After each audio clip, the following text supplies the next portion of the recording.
Is it sane? Is it possible? Still I ask myself, are we, am I? In our game, it's not logical, but you contemplate, are we, am I?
Well. Welcome to Sunday night. Let's do this thing, baby. Let's go. Game 3. Producer Drew has himself locked in his own basement. He's already sent us a note, and we said, well, that's good. We needed to know where you are in case we need to send a wellness check. For Vegas fans, you're going to be happy to know that Mark Stone's back, so that PK is just going to become more formidable. That means probably Brandon Saad is the one to sit out, although we have not seen the lines exactly as they're going to stand yet. And for the Colorado Avalanche, and this is even bigger, Cale Makar is back. Now, we are not going to get 100% Cale Makar. From what I have heard from people who know, there is an injury there that is not going to heal itself anytime soon. So they're managing what it's going to be. We don't know how effective he's going to be. We don't know if we're going to get 30 minutes of Cale Makar. But I'll tell you, you know what's better than 0 minutes of Cale Makar? 5 minutes of Cale Makar, 10 minutes of Cale Makar. And let's be honest, the Avalanche don't look like they can win without him. So whatever contract he's going to demand here in the next couple of years, because doesn't he only have he's only got like a couple of years left on his deal. They're saying he could be the first $20 million player. I would say worth it. Absolutely worth it. Absolutely worth it. Happy to have you guys all here on a Sunday night. I hope your weekends were good. Francois LaBelle dropping in, saying fighting for love. It's always our opener. We love that. Sports Talk Chud. If Makar plays great and the Avs win the cup, I don't care what his numbers are. Give him the Conn Smythe. The Avs need him like they need water or air. It's true. It's very, very true. Makar and Hughes will be UFAs in the same year, says Hayden, and that's a really good point. And holy moly, you know, holy moly. Hayden says, never mind. Quinn will sign a super long club friendly extension. No, he won't. No, he won't. Just like Kaprizov didn't. But you know what? It doesn't matter. The cap's going up. Who cares? Now, here's so apparently the lineups are updated. So I'm going to give you what I got. Okay. So we got Barbashev, Eichel, Dorofeyev for Vegas, obviously. Howden, Carlson, Marner. But it's Hurdle, Sissons, Stone. And on the fourth line, Cole Smith, Nick Dowd, and Keegan Colasar. So no Brandon Saad as suspected. I'm so glad they've made this change on the Colorado side because we got to talk about the fact that literally nothing got done around Nathan MacKinnon last game. And Arturi Lehkonen is going to move up from the third line, and he's going to join MacKinnon along with Landeskog. It's going to be Natushkin, Nelson, Natchez on the second line. Colton, Kadri, Waugh, Parker Kelly, Jack Drury, Logan O'Connor. So I kind of like the fact that MacKinnon and Natchez are split up. I also think it's got to be that two of the worst hockey games I've ever seen Marty Natchez play. Like, I can't believe what I was watching. And so I can't tell if it's he needs different matchups that are more favorable. They're not going to get a second change here. So you got to spread the talent around, or if you just need to kind of shake it up in the lineup. But Marty Natchez and Nathan MacKinnon were not working together. And Nathan MacKinnon was getting stuff done. But I have to be honest with you. I kind of thought they should move Nick Waugh over to center and move Nazem Kadri up to first line right wing. I don't think this is not going to be popular with Avs fans. Actually, maybe it is. Let me ask you, how effective do you think Gabe Landeskog has been the first couple of games in this series? Because I have not seen him. What's that, Hayden? He leads the team in hits. That's bad. That means he doesn't have the puck. You don't want to always have that.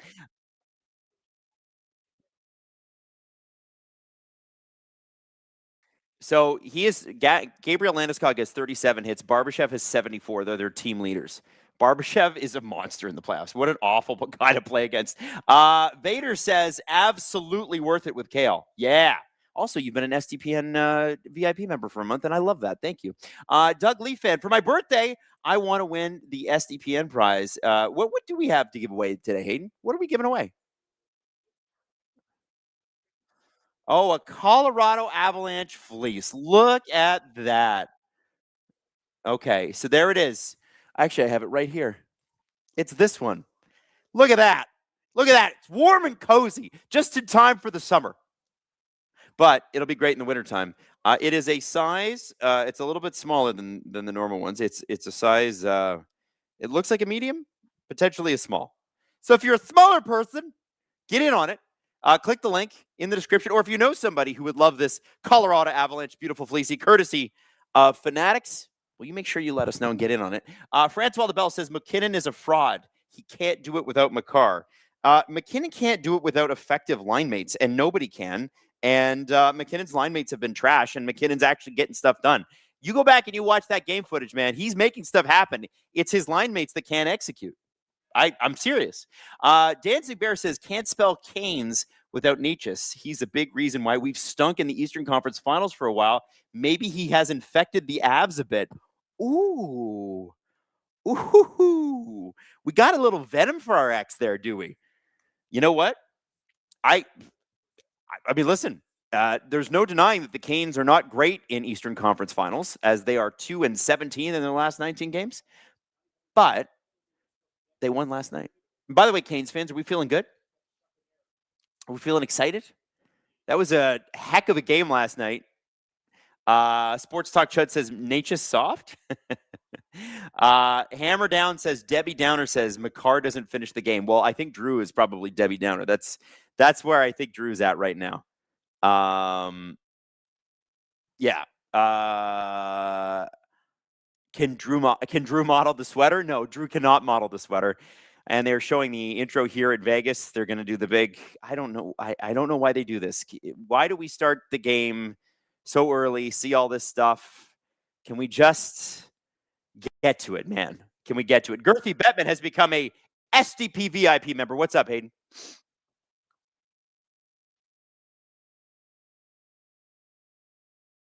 Oh, Hayden says that. No, I can't say that. No, but Drew, he did send me a note saying that he's going to have a stiff drink and enjoy the game. Dancing Bear says, I was at game one. Apparently, I am not allowed back as I am cursed. My friends forbid me from going. Well, Montreal, as it was said in the chat there, Montreal had their butts handed to them. Still only lost in overtime. This is going to be a really interesting series. And you know how it is with Steve. If Steve selects your series to do, it can't go less than 6. It's not possible. Steve has to do 6 or 7 game series. Those are the only ones he's allowed to do. Blue White Flame. Makar is in. Stone is in. Welcome to the Fortress. Producer Drew, let's go. Game 3! Go Knights, go. Producer Drew is not man enough to watch this stream, by the way. There's no chance. There's no chance. No chance. Daniel says Steve called Canes in 4. Did he? Did Steve actually call Canes in 4? I think I called Canes in 7 or 6 or something like that. Did I say Canes in 6? Well, that's what I believed. Oh, they're doing a Kyle Busch tribute. Are they really? How far behind am I here? Oh my God, I'm far behind again. Yo. Well, so this is so bizarre. Thank God you said something about the Kyle Busch thing, Hayden, because I'm like, well, the Knight's only just reached the ice, though, hasn't he? Yeah, well, so I for whatever reason in here, our Bell cable likes to just make sure that I'm behind. So we've started a couple of games late where Hayden's like, puck has dropped, man. Kyle Busch is from Vegas. That would be why. Yeah, okay. That makes sense. BT said Steve barely had a voice after last night. Well, it was a good one. And I think, you know what? Kyle Busch being a local guy, him dying tragically like he did, like that's sad. And I like that they did that. That's a really nice touch. Apparently first off, fierce competitor. And I have to be honest with you, I don't watch a lot of NASCAR, but I knew Kyle Busch. He's one of those guys that kind of, he's just, you always knew he was there. Girthy Bettman, my LTIR king is back. We got some Vegas Golden Knights fans in the chat. Do we have any Avs fans? Where are our Avs fans? Golden Knights fans have been real loud. Blue, White, Flame, Girthy Bettman. We've seen you. We've seen you. We've seen you. So where are the Avs fans? Where are they? Wes Richard, dropping 5 SDPN membership. Daddy West kicking off the stream in style. Anime Cowboy says, glad to see Stone and Makar back in, but I'm really worried about a rush and a bigger injury here. Well, it's the playoffs. You've only got a few weeks left. You might as well go for it. Okay, so we got some Avs. Abraham Jenkins. What a name. Abraham Jenkins. Avalanche fan. Samantha, Avalanche fan. Huge Leaf Nation. Apparently an Avs fan, though. William Booth, Avs. No, are we Avs fans or are we cheering for the Avs? Where are the Avs fans? Where are the Avs fans?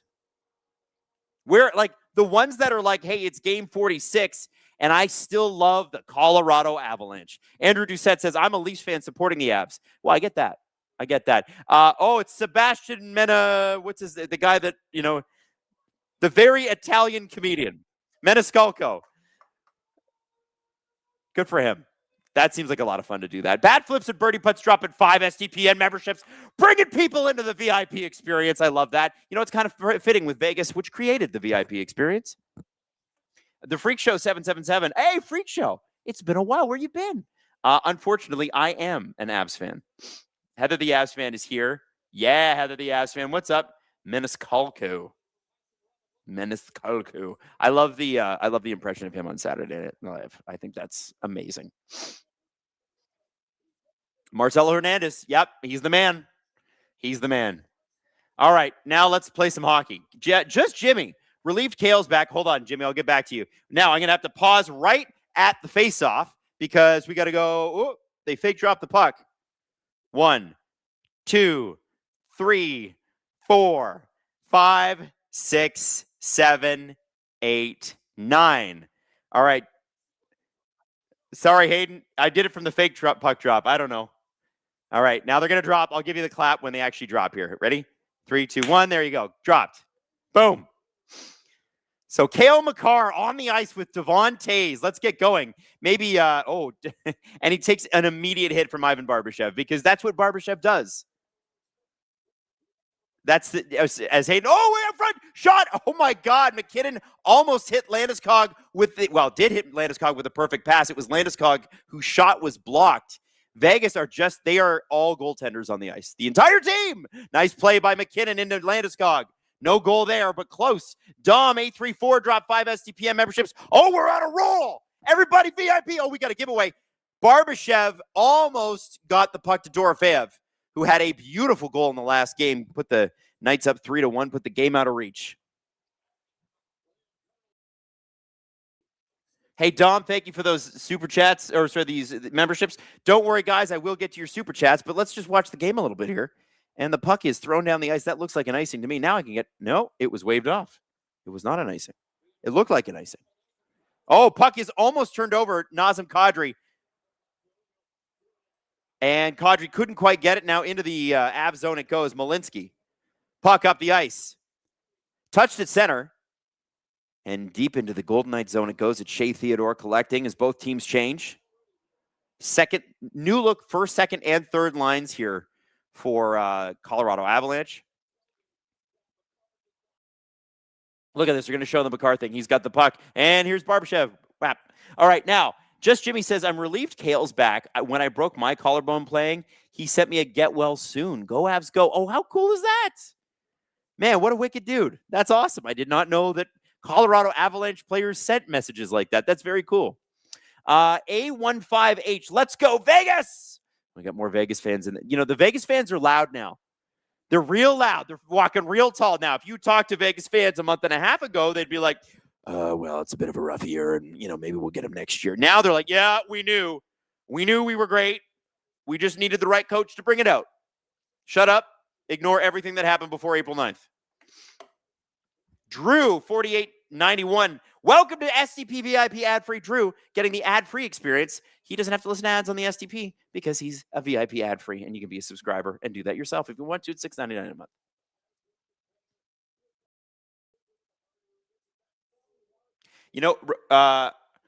Rabich, I hope I got your name right. It's so hard. Sometimes you're reading people's names, and I'm like, I don't know. And then the names keep moving, and I'm trying, my ADHD brain's trying to hold it together. But Avs need to come back. Hell yes. We can't have this series be over in like 5. We can't have that. This is a rematch of a few years ago. We can't have that. Gary Thompson says, Adam, you pioneer a jocular show within a show. Congratulations, Gary. Thank you, Gary. Appreciate you, buddy. Jocular. Hayden, can we look up jocular so I know exactly? I feel like I know what it means. Jocular means fun, from what I understand. Gets people in and excited. But Hayden, let's get the definition of jocular so I make sure I know. Hayden's struggling with this. Sorry, good humor and jest? Well, that is exactly what I want. I want it to be jocular in here. Thank you, Gary. Gary clearly went to university. I clearly dropped out. 17:47 to go in the first period. 2 shots for the Avs. Both of them kind of close. Nothing for the Golden Knights so far. Cale Makar back in the game. Mark Stowe back in the game. And a giveaway. Nathan McKinnon, what a shot. Carter Hart with a good save. And then McKinnon from a tough angle almost caught Hart, tried to bounce it off his back. Oh, Nathan McKinnon came to play tonight, kids. Let's go. And there's Cale Makar back in the game. Barbashev throws his second hit on Cale Makar. They're going to be targeting him tonight for sure. Landeskog with a shot. It goes off Rasmus Anderson and into the crowd. 17-17 to go in the first period. Big save by Carter Hart here. I don't know how Makar got this, but he read this play perfectly. Look at that. Oh, it went off a down skate. And Hart, you know what? Straight up, Carter Hart's been amazing. Nathaniel says ejaculation. Ejaculation Nation. Oh my God. Let's not do that. Gripper Nation was far enough. I had enough trouble explaining that to my in-laws, all right? Who sometimes watch, okay? Yeah, were we demonetized once for Gripper Nation? Really?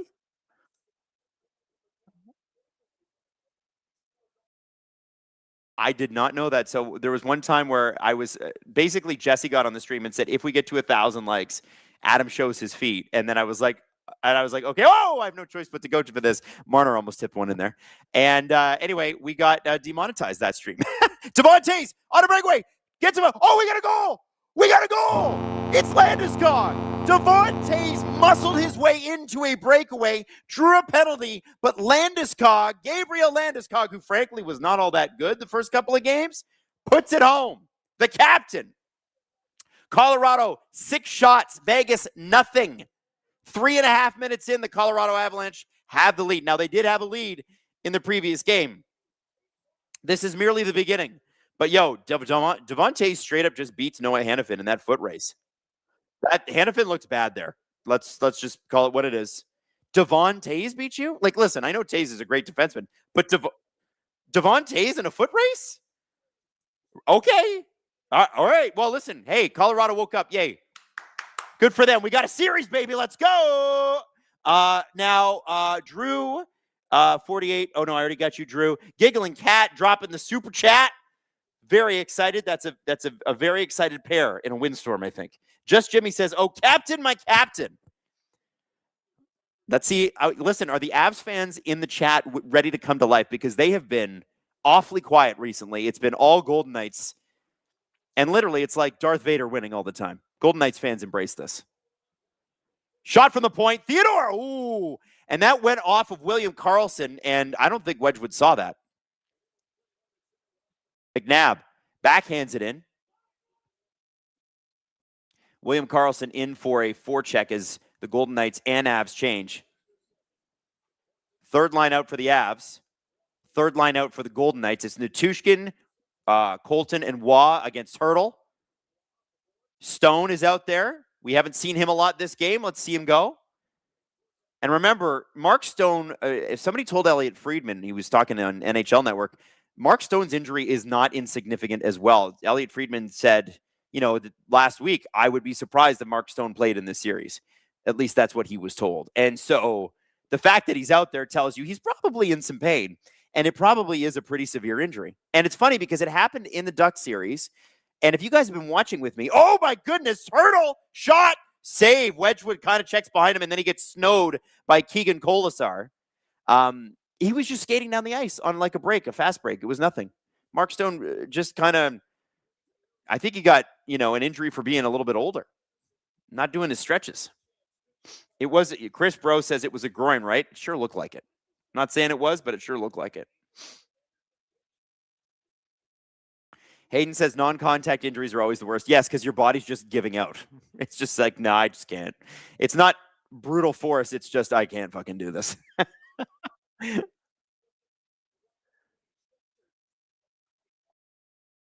Yep. Yeah. ZT says Avs win the next 2, guaranteeing it. All right, guys, ZT said it. From ZT's lips to God's ears.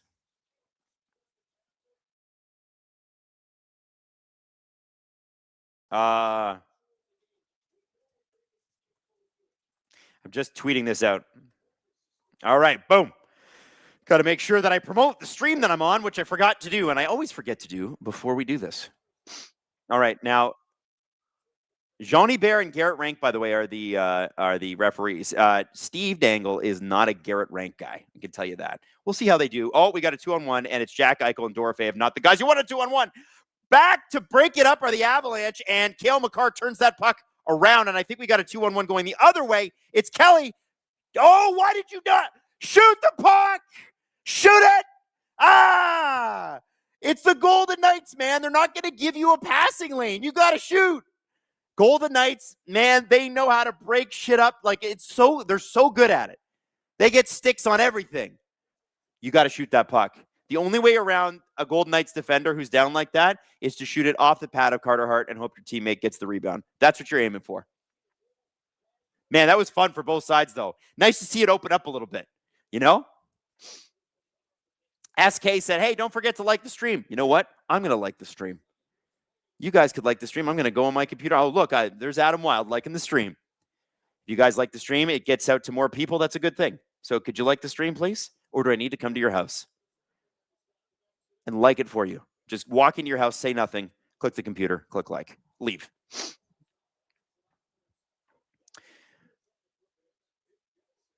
Oh, Nelson to Brent Burns. Burns up the ice. Again, a pass to nobody. Burns has done that a little too much in this series.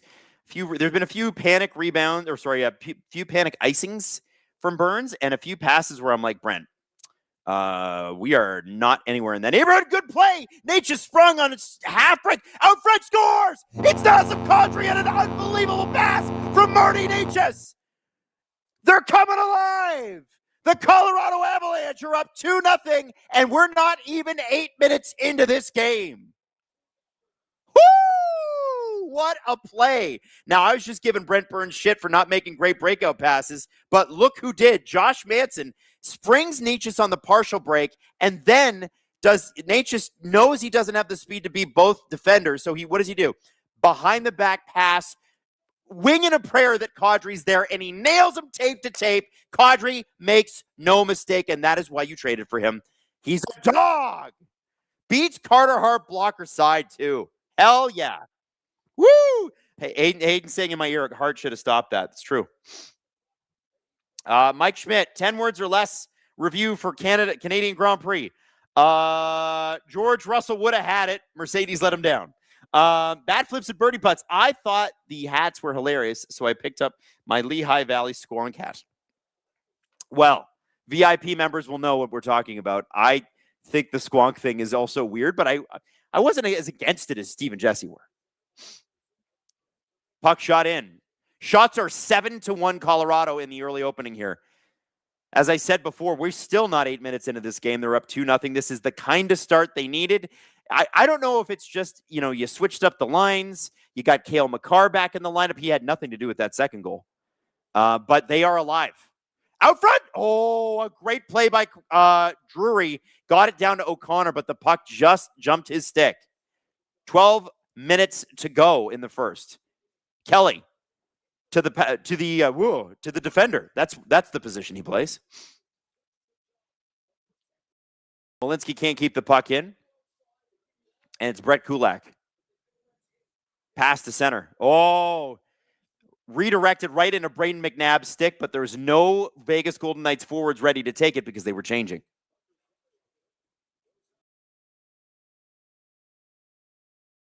McKinnon tried to get around McNabb. McNabb's able to strip that puck. It's William Karlsson into the Av zone.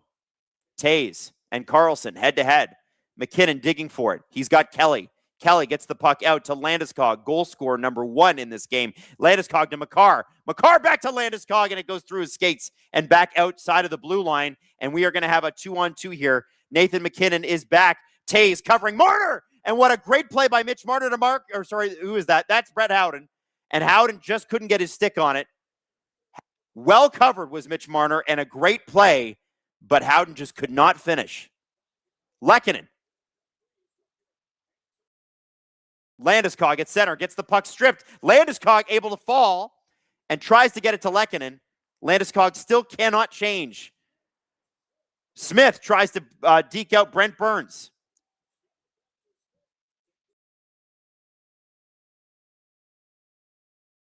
Oh, and we got it.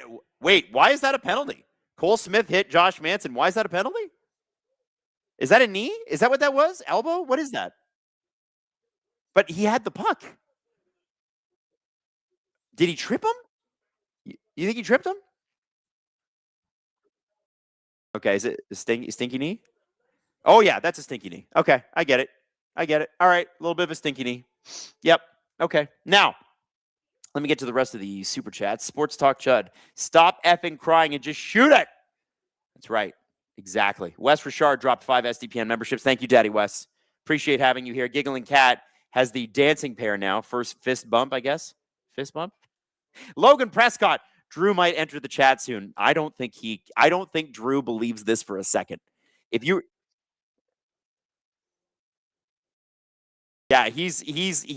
is not, he's not even close to feeling anything that resembles happiness right now. Giggling Cat, not the check I thought we'd need, but someone should check on Drew.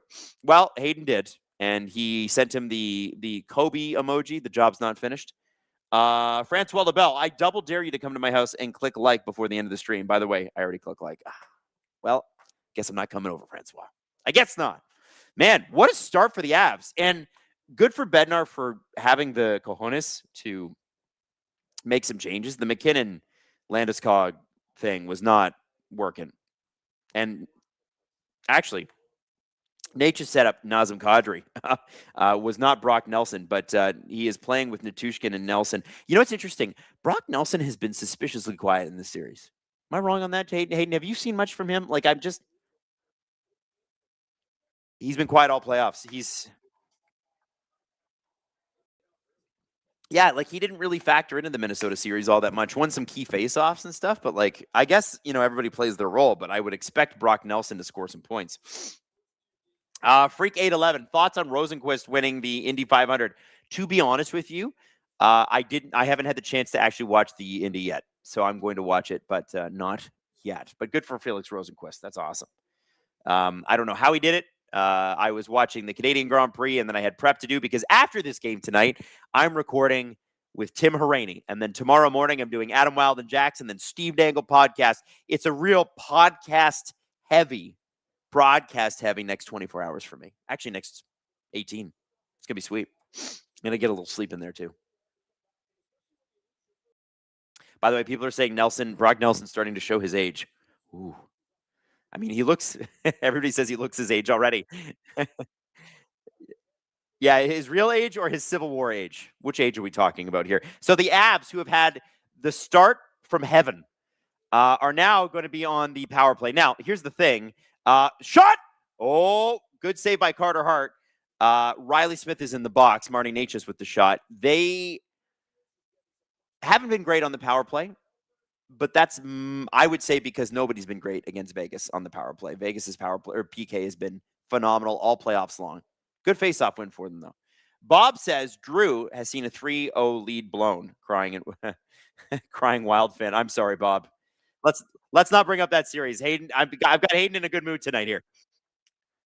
Francois LaBelle, I guess Nelson has PTSD from the Civil War. He might.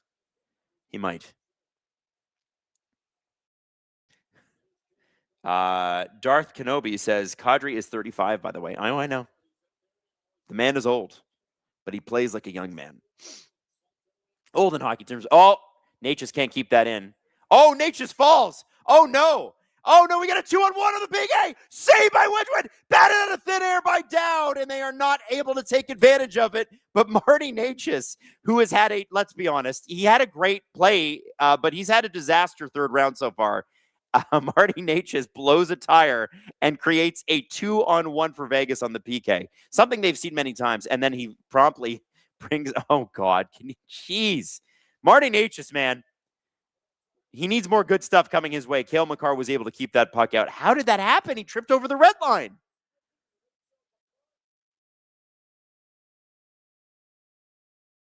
Nazem Kadri's older than Brock Nelson? I did not know that. Brock's only 34. Okay. All right. Nathan McKinnon across the blue line.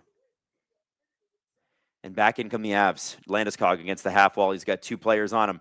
McKinnon, they're trying to keep this puck moving as fast as they can, and Necas cannot keep that puck in. Marty Necas. I don't want to pick on the guy. And he had a great offensive play in the first here. But we're going to need more from Mr. Necas, please. Lynn McKinnon. He's got Necas down low. Passes to Makar. I bet that feels nice. Just having Makar on the ice. Devon Toews running the power play didn't make sense to me, by the way. It should have been Malinsky. But anyway, Makar to McKinnon. 33 seconds to go. McKinnon on the half wall, waiting, shooting. That puck is redirected, but just wide. Kadri able to collect. Cuts back. He's got Vegas Golden Knights all over him. Makar at the point. To Kadri. Jack Eichel trying to interrupt those passes. Pass in front. Redirected by Necas. Turned aside easily by Carter Hart. Kadri, he's got some room. Doesn't shoot. 10 seconds to go. Kadri with a shot. And that goes off the foot of Noah Hannafin. And it looks like Nazem Kadri is going to go to the box for high sticking. Because Jack Eichel tried to throw a hit, and I think Kadri got him in the face. So, Penalty over, 4-on-4 for 3 seconds, and then it's Vegas going to the power play. Okay. Listen, interesting game. Good game. Good game so far. God, the first couple of games in this series were not that exciting this early, at least not from what I can remember. This has been good. And do you get the sense that Vegas is out of it? Even though they've been walloped a little bit in the stats department here early, I don't think they've played like bad. They've had some chances. Lukewarm Soda said, imagine if Vegas still had Suzuki. I know. Especially what they traded him for. It's like, well, I mean, they did trade him for their future captain. Pacioretty was the captain. So maybe, I keep thinking Tatar, but Tatar went the other way. So yeah, you know what? I think you make that trade. But, man, Nuke Suzuki's pretty sick. But, oh my God, shot! Marner makes a great play. Hurdle goes for the net. I couldn't spit the words out. 6 seconds into this power play, Marner makes a great play. And you can tell this is sort of set. Here's the thing. Josh Manson had it, lost it. Marner collected it and turned it back to Thomas Hurdle, who was completely alone. Great save by Wedgwood.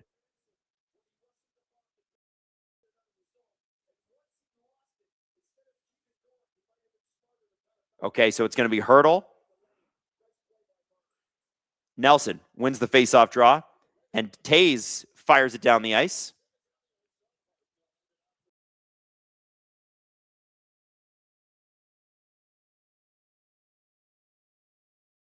Jack Eichel across center. Orfeev to Hurdle. Hurdle down low to Eichel. Eichel on the half wall out front. Oh, and Thomas Hurdle had a beautiful opportunity set up for him on a tic-tac-toe. Just put it wide. 1:18 left to go. From the point, it's Marner. Gets it in. Shot. Mark Stone tried to make a play across, and you could tell Mark Stone's mobility is a bit limited there. You could see that, but he tried to make a play, and it was a good one. Just got broken up at the last second. Dorofeev through center. Across the blue line, leaves it for Hurdle. Hurdle across the blue line, leaves it for Marner. Marner down low. Shot by Dorofeev. Dorofeev pushes the goalie in and then pushed the puck in. And the ref says, no, it went off the hand. And they're saying it went off the stick. I got to know. It looks like he crushed Wedgwood in the head. They're saying it went off the stick. Golden Knights are celebrating like that went in. What the hell is happening right now?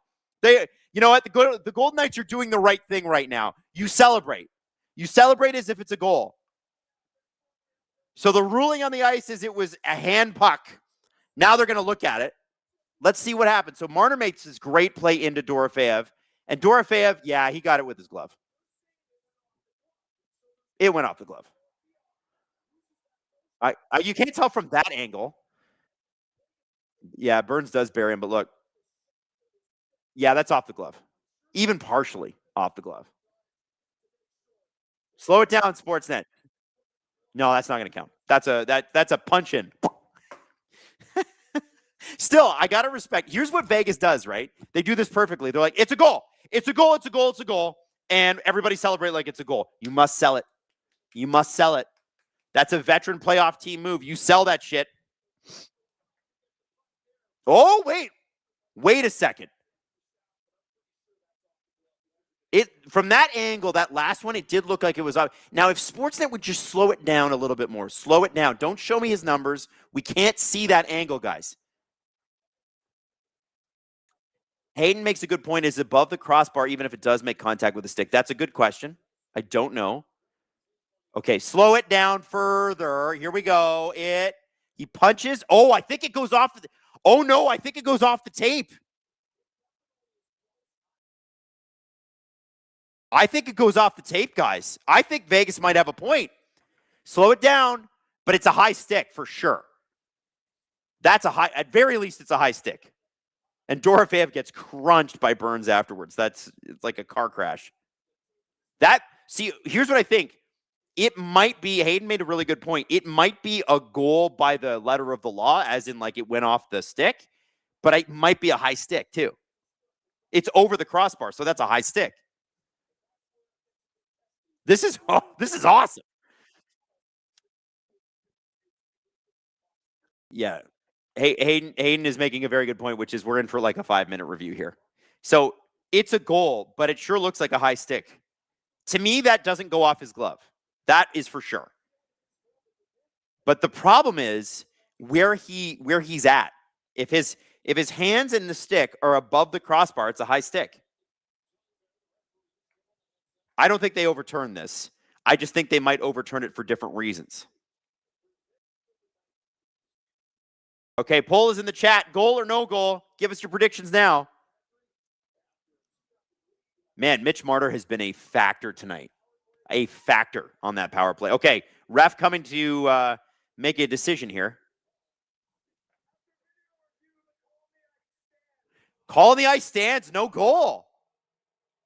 So I don't know, though, that it is no goal for the reasons they gave. I guess it touched his glove at some point. They've got better angles on this than we do. But damn. So are they going to challenge this? I mean, that's Sportsnet's angle. It doesn't look to me like the glove touches it. But again, I still think it's a high stick. So maybe the thumb and the first finger, they're saying.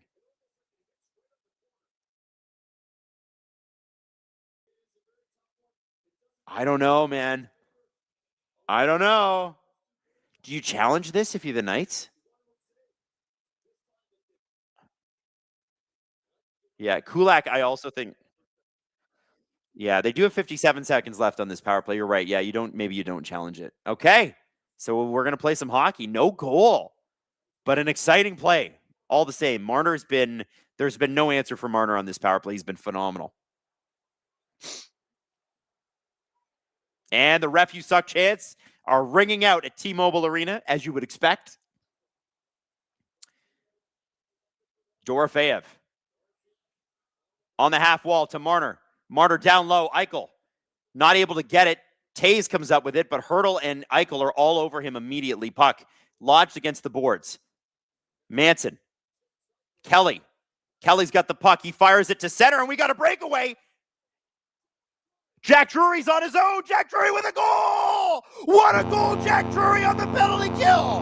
And he looks up at the crowd and goes, "Woo! Oh, baby! What a play!" And a shocked T-Mobile Arena is silent. Jack Drury with an unbelievable goal on a great breakaway. Really heads up play to get behind Vegas's defense, and he gets to the backhand, gets Carter Hart to commit. Oh my goodness. This is the most goals Carter Hart's given up since I think game 4 or game 5 against Anaheim. Hayden's asking the question, is Mark Stone the problem? Inquiring minds want to know. And it goes, believe it or not, Jack Drury's play, it went off the post, hit the other post, and then went in. It was that close. Wow. Giggling Cat drops the $2 super chat with a happy cat. People are asking, is Hart done? No, he's not done. Torts is riding with this guy. Torts doesn't trust Aiden Hill. When Carter Hart had a bad time in the first round, Torts was like, that's my guy. That's my guy. Francois Labelle, do the Avs score double digits in this game? I don't know, man, but it's looking good. See, it goes off both posts and in. Oh, yeah. Yeah, Jack Drury's pumped. Freak 811, is Makar back tonight? It seems like the Avs are back tonight, but yes, Makar is back. Wow. What a start to this game. And you know what? Again, I'm going to say, I don't even think Vegas has looked bad. I just think the Avs have taken advantage of every opportunity. The last couple of games you saw like missed passes and, dead zones where you're streaking down the wing and you gain the offensive zone and then you give the puck to nobody. Like dead zoning shit all the time. And then McKinnon said it perfectly after game 1. He's like, execution, execution, execution. Game 2, more of the same, slightly better. The Avs tonight are not zinging pucks wide. They're not overpassing it, although they did have a 2-on-1 where they should have shot. I got to tell you, looking good. Freak 811, Stone is not the problem. Makar is just that good. SLS 98, which sport, in your opinion, has the best review? That's a good question. I think probably tennis, mostly because I'm begging tennis, pleading with tennis to give their technology to the NHL so we don't have to guess whether goals count anymore or not. I'm just saying. Begging. Begging, pleading. Billy says that's a shorty off Marner's hand. Hart letting in three of his first 12 in the first. It's turning out to be a decent evening. ABC says Makar hasn't done anything though. Well, not directly, but having Makar in the lineup helps. I mean, it's like, well, do you that means that teams have to cover Makar instead of Nick Blankenberg. Yeah, and Hayden makes a great point. It also means Brent Burns doesn't have to play 25 minutes a night, which is I think the bigger factor. Just having him on Makar on the ice is such a he's like his gravitational pull is enormous. All right.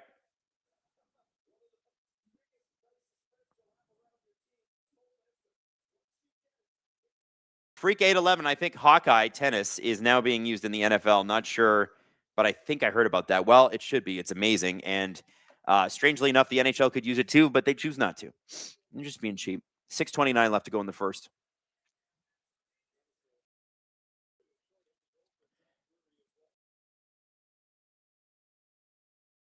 Hey, Hayden says you're right, by the way. This is the first year NFL will get Hawkeye tech. Well, now there's Kadri against his old teammate Rasmus Anderson. Shot in. Good save by Carter Hart. Kadri on the boards. Puck down low, rings it around to Kulak. Kulak able to keep that in on the backhand. Kadri and Natchez waiting for that puck to get out. Vegas Golden Knights are under a little bit of pressure here, and this is not a line that you often see under a lot of pressure. Our good friends, the Karlsson-Marner-Howden line, been dominant since they were put together when William Karlsson came back. My God. You never see a team get offensive zone pressure against these guys, but the Avs are doing it. Here comes Makar, who's done nothing, by the way. Here comes bad Cale Makar, who's bad. I'm kidding. I'm just joking around. Let me get to Diane. Thank you, Diane, dropping 10 SDPN memberships. We appreciate you. Diane, everybody. Give Diane her due. The props for Diane. Now, Diane, is it Diane Sears or Diane Searcy?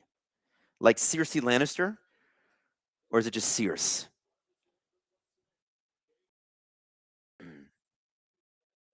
Hayden asked me if I saw The Mandalorian and Grogu. I sure did. I saw it last night, and it was great, and I enjoyed it, and I had fun. And I don't know why people are going to this movie and expecting anything more than what that movie was. It was fun, and that's all it needed to be. It's not Oscar winning.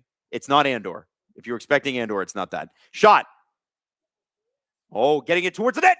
Nick Waugh had a couple of good opportunities there. Josh Manson now keeping it low. Colton.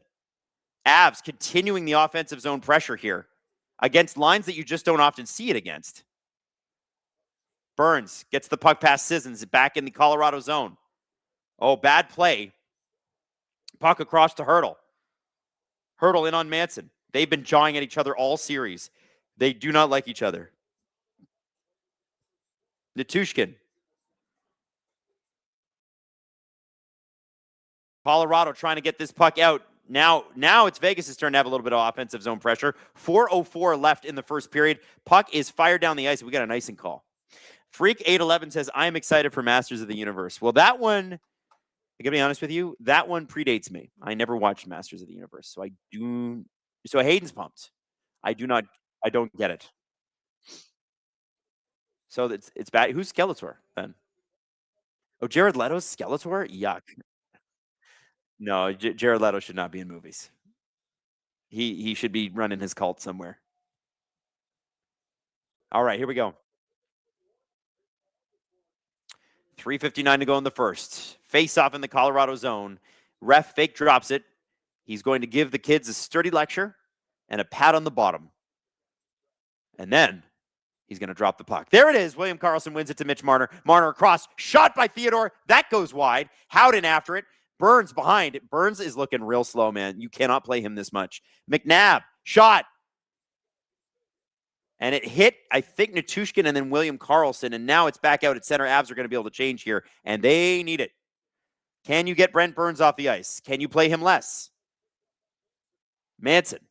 I think Burns is effective. I just don't think he's effective at more than about 15, 16 minutes a night. Is that fair? Karlsson leaves it for Howden. Kulak in the corner. Oh, and here we go. Landeskog with McKinnon. Landeskog shot, and Carter Hart absorbs that one with the pads, and there's going to be a face-off to his right. Diane says, it's not pronounced Cersei. You were right the first time. The Mandalorian was awesome. So Diane Sears. Yeah, I really enjoyed Mandalorian. Like, it's fun. Just, you know what you got to do? Go there and enjoy it. And just have fun. And be like, you know what? I'm going to have fun. That's all it is. It's a fun movie. You don't have to think too much. Sometimes that's nice. Bad flips and birdie putts. Jared Leto needs to just stick to 30 Seconds to Mars. I've never really listened to that band. Are they any good? Captain Snack Bars. Adam is turning his back on Jared Leto after praising his performance in the show with Anne Hathaway. I did? I don't even know what movie they were in together. Freak 811. Also, kind of excited for Street Fighter. Yeah, that's going to be cool. I'm very excited for Street Fighter. Thomas says, not necessarily rooting for Colorado to win. I just want Vegas to lose. That's a lot of people. That's a lot of people. The We Crashed one. Yes. Actually, to be honest with you, he was really good in that. Thank you for reminding me of that. Now I get it. Now I know what you're talking about. Yeah, he was awesome as that weird guy who ran WeWork. And Anne Hathaway is really great as his weird wife. We Crashed is good. You should check it out. Also, if you guys are looking for something to watch after the game tonight, there is a British show on Netflix called Legends that I'm literally telling everybody to watch. It's so good. It's so good. You got to check it out. It's about British customs official trying to stop heroin from entering the UK in the early 90s in Liverpool. And it's awesome. And they've got the Liverpool accents, the real Scouser, like thick. Oh, you've never been to Liverpool. You know what I mean? Like that kind of, yeah, I can't even do it, but you know what I'm talking about. It's amazing. You should watch it.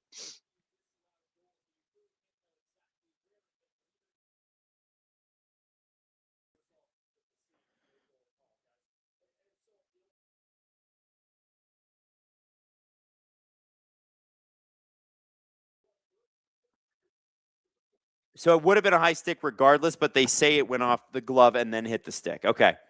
So they're saying either way, it's not a goal. Okay. Hayden thinks do two wrongs make it right is a good question in hockey. No. All right. McKinnon to take this face-off draw. Wins it. Landeskog with it. Landeskog carrying the puck. McKinnon, or sorry, Lehkonen behind the net to Makar. Back down to McKinnon. McKinnon, draws the penalty. Rasmus Andersson is going to the box. That's for hooking, and he's yelling about it, and he's mad. He's mad in Swedish. He's like, no, dude, about it. All right? Yeah, no, that is I don't know what Torts is mad about there. That's a penalty. Whoa! Drew 4891 just dropped 50 SDPN memberships. Holy moly, Drew. Now, Anderson, I'm coming back to you, Drew. Anderson, for sure, that's a penalty. Yeah, dude, like that's a penalty 10 times out of 10. What are you angry about? And by the way, Drew, buddy, thank you for dropping those. SDP VIP. If you're new here, SDP VIP. Basically, everybody in the chat now is a member, which is amazing. Not Drew Livingston, just a guy named Drew who's a nice person. Thank you, Drew. Wow. Here's what I want to say. You guys now have access to all of our VIP episodes, which means you can listen. And every Friday morning, we release a 4th episode of the Steve Dangle podcast every week. Nature's with the shot. Couple of good rebounds there. 1:45 to go on this power play. Makar to Kadri. Makar with a shot. Natchez trying to get the rebound, and Carter Hart just keeps that out. Whistle blows the play dead. Yeah, I got to tell you, having Makar back on the power play makes all the difference in the world. SLS, Adam, your last name spelled wrong on the ticker. It is? Oh, yeah. Adam Wylde. There's an E missing. Adam Wylde. Hello, Adam Wylde. Yo, Drew, thanks so much, man. Appreciate you. By the way, everybody thank Drew. If you got an SDPN membership because of Drew just now, you just say thank you. And if you didn't, damn. Oh, my God. Bat flips and birdie putts just dropped 50 SDPN members. What is happening right now? Everybody's a VIP. Thank you. My God, guys. This is incredible. Thank you so much. I'm honored. Make sure you say your thank yous, everybody. We believe in good manners here at Gripper Nation.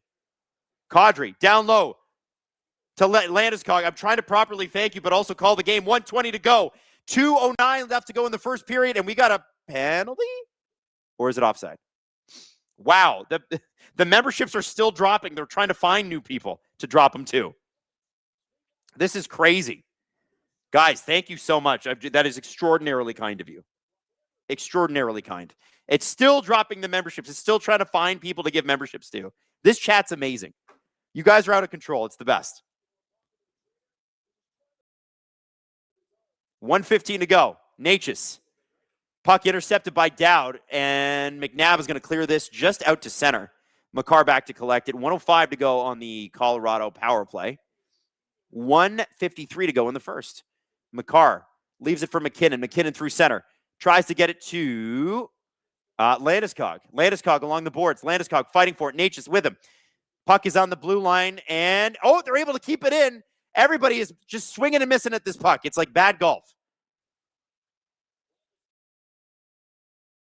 Damn, Gripper Nation, you guys are out of control tonight. Absolutely nutso. Absolutely nutso. 35 seconds to go.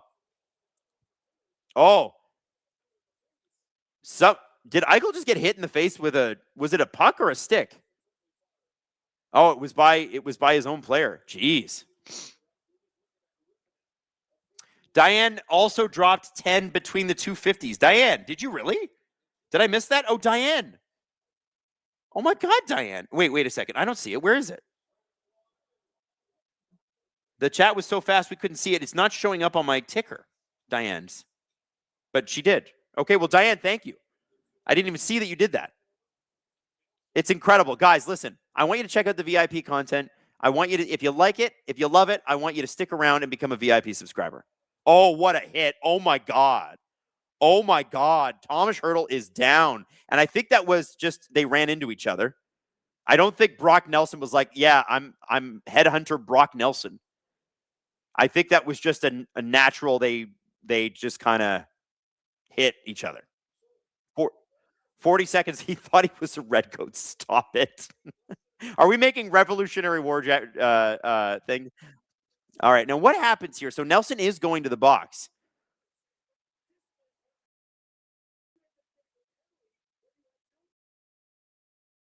That is a weird penalty. Why is that a penalty? I don't understand why that's a penalty. I feel like that was incidental. I don't understand that one. Maybe I'm not trying to be. Okay, they're going to call it. So Diane, thank you for your 50 memberships. 10 memberships. Drew, Bat Flips, thank you for your 50 memberships. You guys rock. SLS98, Adam, your last name spelled wrong in the ticker. I got that part. Sports Talk Chud, upper body and lower body. Two vague terms. Well, that's what they're going to do. Drew 49. I'm also a Vegas fan. So that is from Tahoe. Thank you, Drew. You're very, very kind. Francois Labelle. Diane dropped 10 SDPN subs between the 50. It's so weird. It's not even showing up on my screen. Sorry, Diane. Shot saved by Dorofeev. Sorry, off of Dorofeev. Not by Dorofeev. He's not playing goal. Out comes Jack Drury, who's already got a PK goal tonight. And he's just going to kind of, give it away to the Vegas Golden Knights. Jack, get the puck deep, Jack. And there's a delayed offside here. 20 seconds to go in the period. Just a bonkers chat and a bonkers start to this game. This is a good game. It's a good game. Oh, Jack Eichel's in shot. Ooh, big. Yeah, and Jack Eichel's like, where's the tripping call? And, to be honest with you, he should have got a tripping call. Is Burns going? Eichel was absolutely tripped up there. I could see why he's mad. Also, does anyone turn a brighter shade of red than Jack Eichel ever? I don't think there's a person who wears sweat more on their face than Jack Eichel. Yeah, that is absolutely a trip by Lehkonen. Yeah, he literally got his. No. Caught his pants. Yeah, but they didn't call it.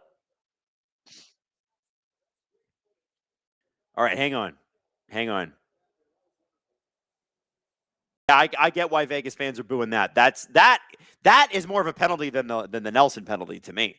5.8 seconds to go. 126 on the power play, and this period is going to end with the Vegas Golden Knights outshooting the Vegas Golden Knights, with the Colorado Avalanche outshooting the Vegas Golden Knights 17-7, outscoring them 3-0, and me having a bunch of insane maniacs in the joining us here at Gripper Nation, and Tyson Barnett dropping 10 SDPN memberships. What is up tonight, guys? Sunday night, let's get crazy. Why not? Let's have some fun, watch some friggin' puck, and enjoy our lives together. I love this. All right, now let me get back to all the super chats that I missed. So Tyson said, "I love that SDP talked about Jackson cover. Seeing someone from Islands make the impossible look possible is amazing. You wait till the Island Nations are in the Olympics and the World Cup one day for hockey. Hell yeah. You know what? Scott Wheeler, he's talking about our Scott Wheeler segment from the Friday podcast, where Scott kind of talks about some of the top prospects in hockey. And there's so much bullshit out there, especially if you're Toronto Maple Leafs fan and you're looking for actual real information. He kind of gives you the real information, which is good. Now, I am producer Hayden is telling you what weekly bonus VIP episodes mean. So VIP, if you got a green name in here, you're now a VIP. Okay, so you're going to get a 30-day subscription to check out all of our VIP content. Now, there's 2 levels of VIP on YouTube. You can be VIP, just get the 4th episode every single week of the Steve Dangle podcast. It drops Friday morning. People love it because it's ready for your commute on Friday. And then the hockey version of the Steve Dangle podcast is ready for your Friday afternoon commute. And the great thing about this, too, is that when we do the midnight drop on Friday mornings, it's not, well, sometimes hockey makes the show, but it's actually completely not about hockey, which is super fun. And the community in VIP is the best part. The comment sections are amazing. And then, of course, if you want to do this, if you want to have like an ad-free experience where you get no ads at all ever, there is a subscription tier. So it's $4.99 for the one extra episode a week. The next subscription tier is $6.99 per month. And basically you just you get complete every episode. You get it earlier than everybody else. And you never hear an ad. And did I say $4.99 a week? I meant $4.99 a month. We're not charging you $4.99 a week. El Hong said, Adam, I told Steve last night that the most I have laughed recently on IG is that reel where you tell Jack she looks like Logic. It's so funny. I got to be honest with you. That is, I said it in the show when we did it. I stole that joke completely from TJ. Who was on our morning show. He used to make fun of her for that all the time. And it was just a moment where she looked like him there. And I was like, okay, I got to get her with that. So I did lovingly lift it from TJ and I put it in the comments section. This is TJ's joke. I can't take credit. Andrew Cerrone, welcome to SDP VIP. Andrew just signed up. Francois LaBelle, you and Jesse are crazy. Prosciutto is peak. I like prosciutto. It's Jesse that doesn't like prosciutto. Tyson Barnett dropped another 10 SDPN memberships. Tyson, thank you, man. Thank you, guys. Appreciate you guys. Smirky Mixer says $4.99 a week. You definitely used to work for Rogers. Yeah, no, we're not charging you $5 a week for an episode. No, we would never do that. Emo Jalapeno, friendly reminder. Go to the SDPN channel, click join, 3 dots in the membership window, select gift settings to make sure allow gifts is on, because that means that you can receive gifts too, right? That's what you have to do. So if you want to win an SDP VIP membership, if people are giving them away in the chat, remember, you have to be able to allow yourself to get it. So that's what she's doing. And last one before we go to break here. Andrew says, Bruins fan here. Been watching since 2017, and you guys are the best, covering all aspects of hockey. And also, my mental health thanks you again for the great content. At Go SDPN, mass hole out. Thanks, Andrew. That means a lot, especially coming from a Bruins fan who we've hated so much because they've broken our hearts. Anyway, love you all. Hayden, what clip are we playing?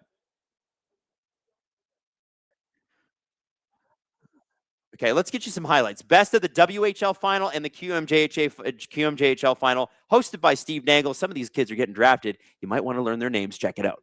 I guess you could call this one the biggest dub. Hello, friends. Steve Dangle here, and welcome to another episode of Big Dubs, where we take a look at the best from around the WHL during the WHL final. After a long season, it's come down to two teams, the Everett Silvertips and the Prince Albert Raiders. We start with a beautiful Raiders goal from Game 1. We don't call it poetry in motion, it's poetic justice. Here's Justice Christensen. A steal. Doobie. Christensen rifles it home. And it's 3-1 for the visitors. Well, things have gotten very interesting now. I think that was Dex and Rudolph that made that pass from the corner, and what a pass it was. Justice Christensen is a WHL lifer. 4 seasons, 263 games played, and that's just in the regular season. That is why he's the Prince Albert Raiders captain. He finishes off this beautiful passing play to make it 3-1 with what would eventually be the game-winning goal for Prince Albert. The 20-year-old had 5 goals and 14 points in his 20-game WHL playoff run. Justice Christensen, big dub. Now, if you thought Christensen leaned into that one, wait till you see what Brock Cripps did in Game 2. Braden Coots returns the favor. Daxon Rudolph into the slot. Cripps, he scores! What a shot. Brock Cripps and the Raiders on the power play back to within 2. Well, you know what? There's 46 seconds left. I bet you in the minute and 14 seconds that they did have, they probably created... Oh, that kid just leans into it. Brock Cripps has made a name for himself in these WHL playoffs. Holy Toledo. He's a regular defenseman in the WHL, right-handed. I think people are going to keep an eye on him. At just 16 years old. In 62 games this season, he had 6 goals, 31 assists for 37 points in 62 games. In the playoffs, couldn't be stopped. He was over a point per game. 4 goals, 17 assists, 21 points in 20 WHL playoff games. That's absurd. Remember that name, Brock Cripps, big dub. Now, after 2 games, this series was knotted up at 1. What do we got in Game 3? Well, we got a game-winning goal from Julius Miettinen, of course. Holds it in at the line. Deliski, wrist shot, backhander, he scores!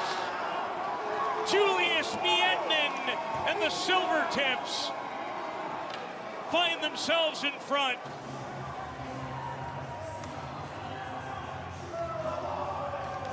Well, Liski gets the shot off, and sometimes that's what happens when there's a big rebound and the guy coming in is not checked. And that was just an absolutely tremendous play. That is a big goal in a big moment from a big player. Go ahead with less than 5 minutes to go in the third. In 2024, the Seattle Kraken took Miettinen 40th overall in the second round. The 6'3", 207-pounder was unbelievable for Everett this season. 35 goals and 76 points in 52 games. And in the playoffs, he was flat out unstoppable. In 18 games, he had 14 goals. Add to that 13 assists, 27 points. I'm going to reiterate, in 18 games. Julius Miettinen, big dub. Now, we go to Game 4. Everett looking to take a 3-1 series lead. And usually, they call a 3-1 series lead a stranglehold. In this case, it was more of a bear hug. Here's Carter Bear. Control it, finds Liski's stick. And Carter Bear, he scores! 4th in the series for Carter Bear.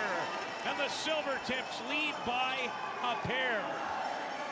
What a great play, Peter, by Brett Liski at the point. He just kind of looks off the defender and then goes back the other way, puts the puck right on Carter Bear's stick. Did they understand the bear hug? I thought it was good. Carter Bear was selected 13th overall in 2025 by the Detroit Red Wings less than a calendar year ago. And when you pick a player, especially at 13th overall, all you want them to do is go back down to Major Junior and, hey, do well. All right, well, how's 7 goals and 22 points in 18 games in the playoffs? Pretty good. Carter Bear would give the Everett Silvertips a 3-1 series lead in this one. Carter Bear, big dub. Finally, with the Ed Chynoweth Cup on the line, Breck Liskey with the eventual game winner. Liskey over Skeets for a second. Twisting and turning is Liskey. Shoots it. He scores! Breck Liskey to the back of the net, and the Silvertips back in front by 2. Well, Breck Liskey's going to get the goal, but how about the work by Miettinen in front of the net to distract the goaltender? I'm not sure if Mikhail Orshilek was screened or not. And that's all she wrote, folks. We'll talk about Breck Liskey in a second. I want to give a shout out to a player named Shea Bush, who had a hat trick in the championship-winning game. He's 6'3", 214 pounds. He was drafted in the 4th round by the Florida Panthers, but only got into 12 regular season games. In those games, he was dynamite. He had 13 goals in those 12 games, 18 points in those 12 games, and then he's in the playoffs. He gets into 16 games, 7 goals, 6 assists for 13 points, en route to becoming a champion. As for defenseman Breck Liskey, I love a story like this. He's a defenseman, played 52 games this season, had 7 goals, had 4 goals all playoffs in 18 games. But they don't ask how, they don't even ask how many, it's just how many of them won the title. Just one, and it was this one from Breck Liskey. That's a big dub. So the Everett Silvertips are your 2026 Ed Chynoweth Cup champions. My friend, it's been so good talking about the WHL with you, and I want to give a huge shout out to the WHL for letting us use their highlights all season long. It's been a delight. And we will continue to do that leading into our draft coverage, because that's coming up, don't you know? Bonjour mes amis, Steve Dangle ici, bienvenue à Q It Up, where we take a look at the best from around the QMJHL over the QMJHL final. We had an absolutely unbelievable QMJHL final between Chicoutimi and Moncton. Who made our final edition of Q It Up for the season? Let's not waste any more time. Here's Utah Mammoth draft pick Gabe Smith with what would end up becoming the Game 1 winner. Cue it up. Teddy Mutrin in his own zone. Back to Captain Desnoyers, power play time, 45 seconds, lead pass, Gabe Smith breaks in, scores! Gabe Smith! What a feat, Desnoyers, 3-1.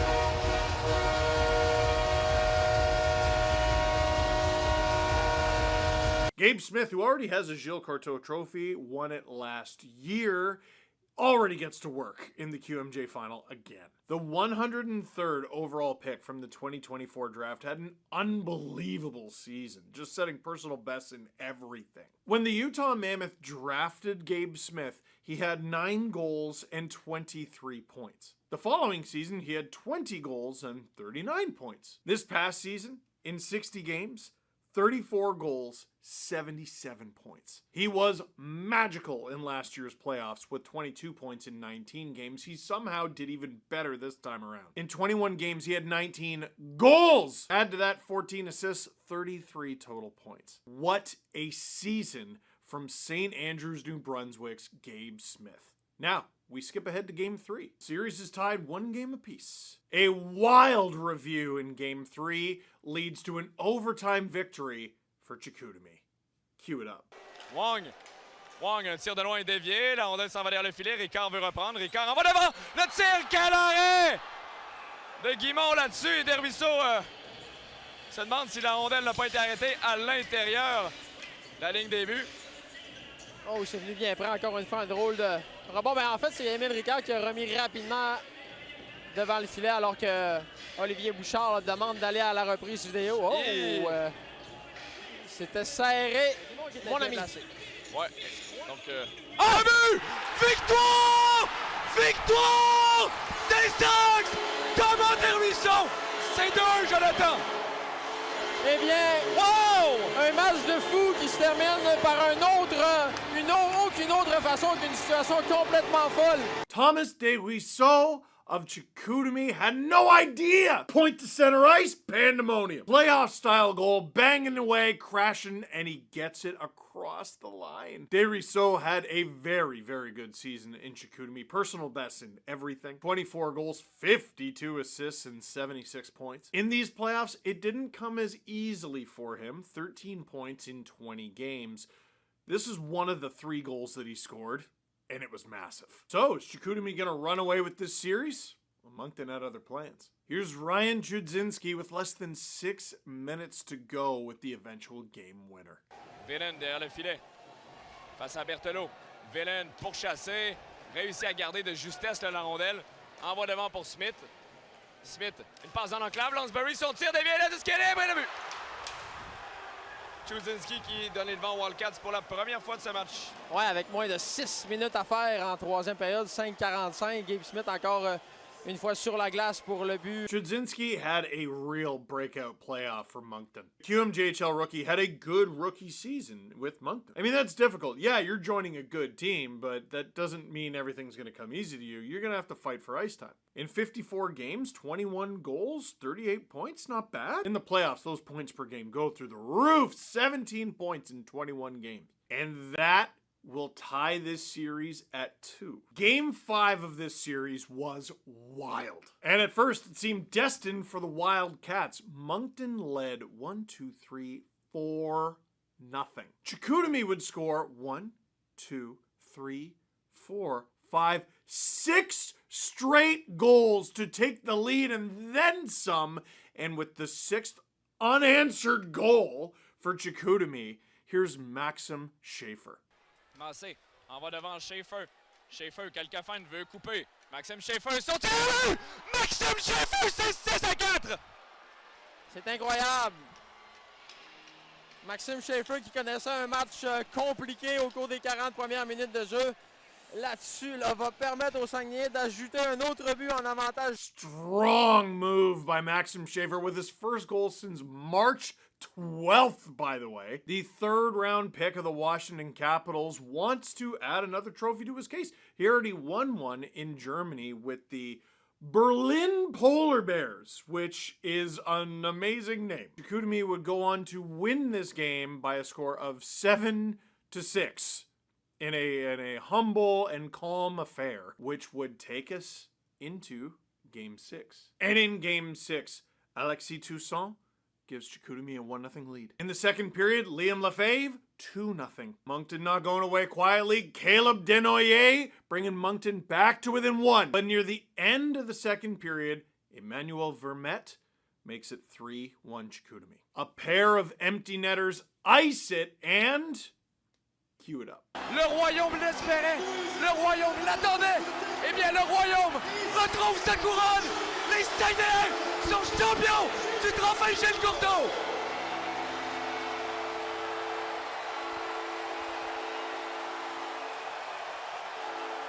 C'est irréel. Incroyable, Jonathan. Les Saguenayens champions à domicile.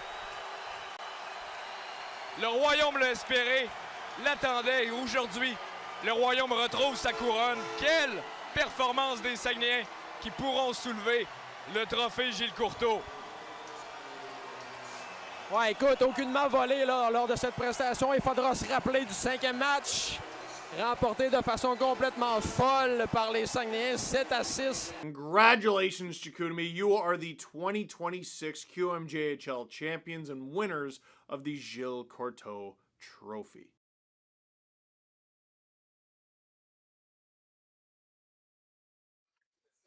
We're back, baby. What a first period it was. Crazy. I can't believe that we are now looking at a Avalanche 3-0 score. I don't think anybody would have called this one. But they did play pretty damn well in the first period. Just having Cale Makar back, allowing guys to move down the lineup back into their spots. It's not like he hasn't been bad, but he hasn't been like running the show. He's just been Cale Makar being there in human form. And I think that matters. Bad Flips and Birdie Putt says, let's go Marlies. Big dub to eliminate the Monsters. Cowboy with the series winner to move on to the Eastern Conference Finals with the Calder Cup playoffs. Hell yeah. Hell yeah. And Easton Cowan, by the way, guys, scored with 12 seconds left in regulation. The game was going to overtime. And it was the last game of the series. Oh, what a goal! Mark Stone! Wow, all right. Vegas is back in this. Kids, we got a game.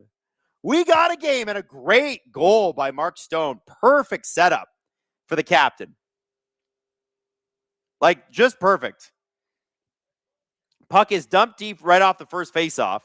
This is exactly not how you draw it up. And Marner with another insane pass. Look at this pass that Marner makes. Watch this. Just a fake slap. Oh, and Stone's right there. Holy shit. What a goal. Wow. Man, that's just straight up great. That's just straight up great. We got a game here. And the power play is over. Al Hong said, glad to hear you enjoyed Mando and Grogu. It was super fun, super cute and low-key. I loved Rod of the Hutt a lot. It's a great family film. Exactly. Remember, Star Wars is a kid's movie at its heart. Relax, everybody. Everybody, Giggling Cat dropping the $2 super chat. I think, Cat, does that mean you're excited? Are you happy? I can't tell. Now, I got to know how Avs fans are feeling. Are you feeling nervous? Are you feeling like, uh-oh, here it comes, it's the inevitable? Because I know that's how Drew's feeling right now. He did not like that. Girthy Bettman says, the LTIR King returns. That's right. Yo, Marner's going to win the Conn Smythe if these guys go into the finals and win it. He is. He's straight up going to win it. He's been amazing. You know, as Leaf fans, you got to go, well, he couldn't do it here. But we knew he could do it. That's why we were so damn frustrated with him. Brock Nelson. Back to the point. Kulak with a shot. Good save by off the pad of Carter Hart. And into the corner it goes. Malinsky fires the puck back up to center. And it's Kulak through center. Oh, man. And Brock Nelson came in offside. Boo hiss. Red Heron says, may Adam never become a film critic. I would never want to be that miserable. I just enjoy fun movies. I can't imagine being a film critic. It would be so boring. John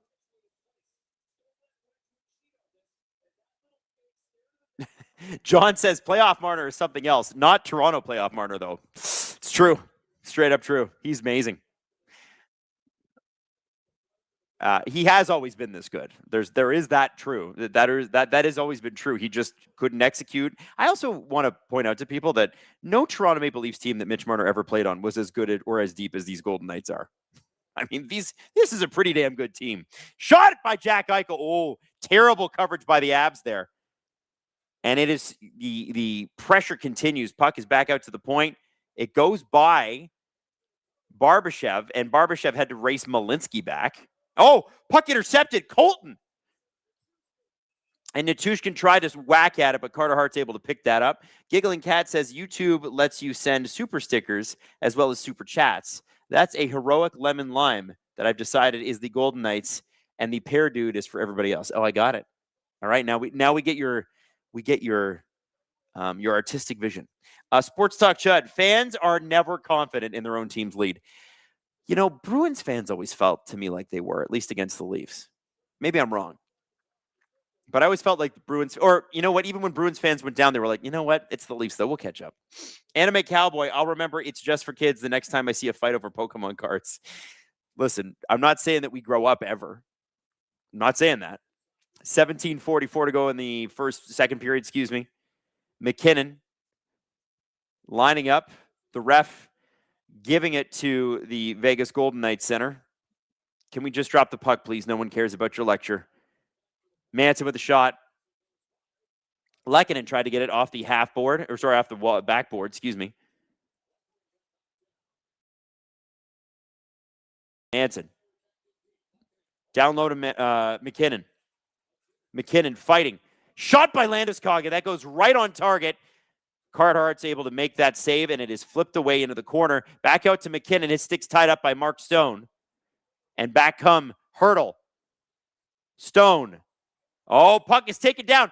Nathan McKinnon with the takedown, and fans are booing. They say that should have been a penalty. Landeskog. Oh, Landeskog gets run over by Hurdle. Oh man, Devon Tays to Makar at the point. Avs pressing. Makar loses the puck. Makar shoots it in. That goes off a stick. Tays tries to get it over to McKinnon. He can't. And the Golden Knights are going to grab this one, try to flip it down. And it's Makar.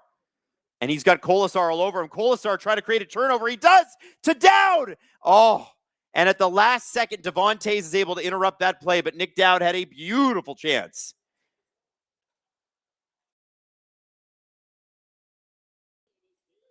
Giggling Cat said, it's not my observation, but having a 1-goal lead, you go, this is fine. 2-goal lead, it's like, oh no, oh my God, oh crap. That's true. Sometimes, well, as a Leaf fan, 3-goal lead, not worth anything. Oh, Kadri had to interrupt a play there too by the Golden Knights. They're flying in this period, and a good save by Wedgwood through traffic. Alex92, Adam, feels like a good time to ask you how you feel about linesmen. I feel like they could get out of the way. That's what I feel like. Drop the puck. Put the weed in the bag. You know what I'm saying? You remember that movie? Just shut up and put the weed in the bag. Shut up and put the fries in the bag. However you want to say it.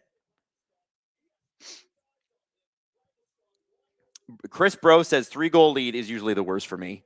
Dom, the bomb, says 3-goal lead is dangerous. Ask any Habs fan. Yeah, very true. Man, Landeskog got crunched by Hurdle. You know, these guys on both teams in this series are getting a little bit older. Your Landeskogs, your Hurdles, you know, Nelson's getting up there, Kadri's getting up there. This feels to me like it could be the last gasp of this generation. And teams like San Jose, oh, scores! Oh my God! It's William Karlsson, I think. And we got a 3-2 game. The Vegas Golden Knights, in the first 4 minutes of the second period, have cut a 3-0 lead to 3-2.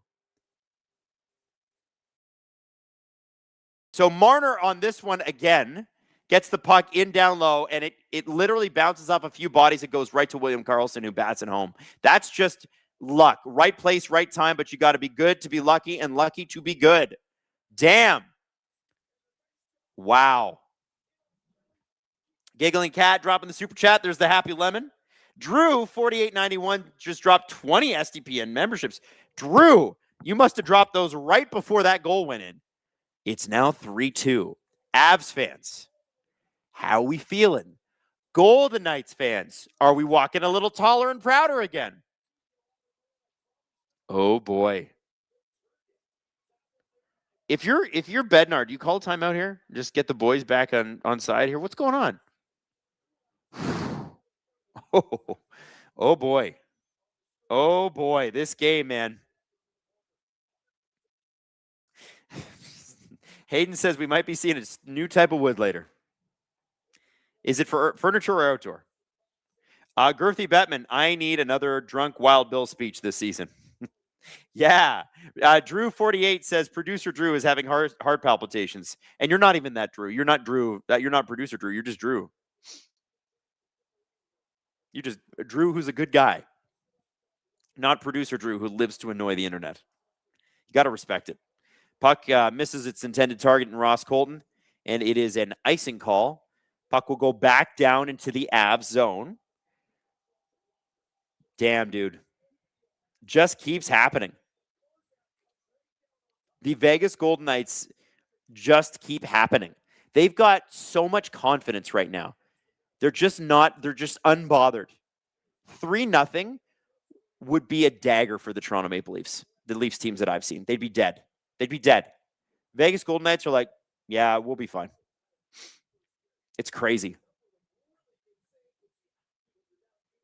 15:38 to go in the second period. 3.5 minutes in play ago, this was a 3-0 game. That's how quickly it can change in the playoffs. Wow. Wah. Across Colton. Shot by Natushkin. Saved by Carter Hart. Good little setup there. 23 Plaster. Why? Why must it be the Knights? Anyone else, please?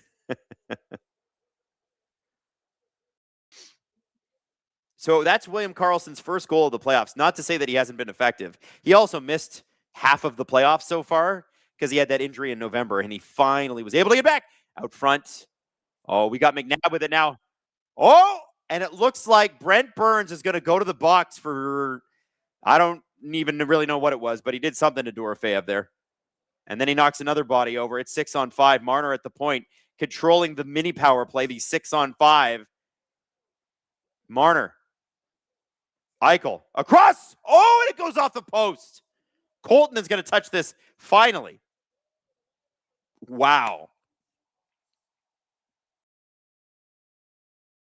Oh. 2 goals and a penalty, and we're 5.5 minutes into the game, or into this play. This is insane, considering how great the Avs were in the first period. What does Burns do here? This is what happens to you when you get hemmed in your own zone. You end up taking dumb penalties. I got to see what happened, though. Oh, so he knocked over Dorofeyev for no reason. Now, to be honest with you, again, this penalty, as much as it is absolutely a regular season penalty, is not a playoff penalty. At least not from the series that I've seen the Leafs and the Bruins and the Leafs and the Lightning and the Leafs and the Panthers play. I just want to point that out. I want to point that shit out.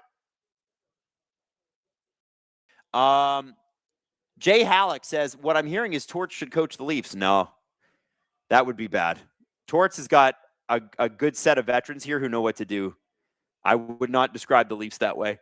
Andrew says, why would you not have an official in the back watching the game from a monitor to speed up any review and the officials on the ice to discuss with him? Are they too cheap? Well, technically speaking, they've got the entire NHL head office paying attention to their game tonight. I think it's just, they just take as much time as they take. They just take as much time as they take. Stone. Dorofeyev to Eichel. Dorofeyev moves in. Marner to Dorofeyev. Dorofeyev's got the puck. He's looking back to Marner with the shot. And that puck was, I think it went off a leg and went wide and back out. Lekkonen's just going to hold this puck. He's just trying to keep it away from the Golden Knights.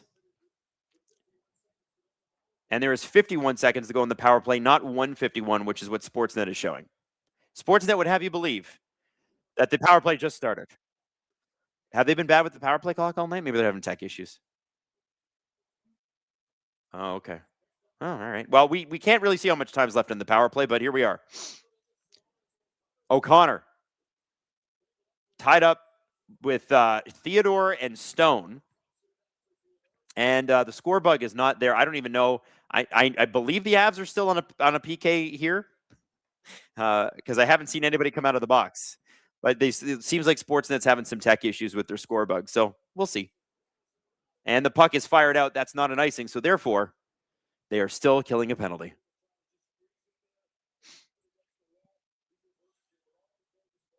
Listen, sometimes you can't help it. There are ghosts in the machine. Your stuff doesn't work. It happens. Oh, shot over. Vegas. Oh, out front. Vegas again creating offense. Oh, my God. Brett Howden was right in Wedgwood's face. And, man, Wedgwood was able to make that save.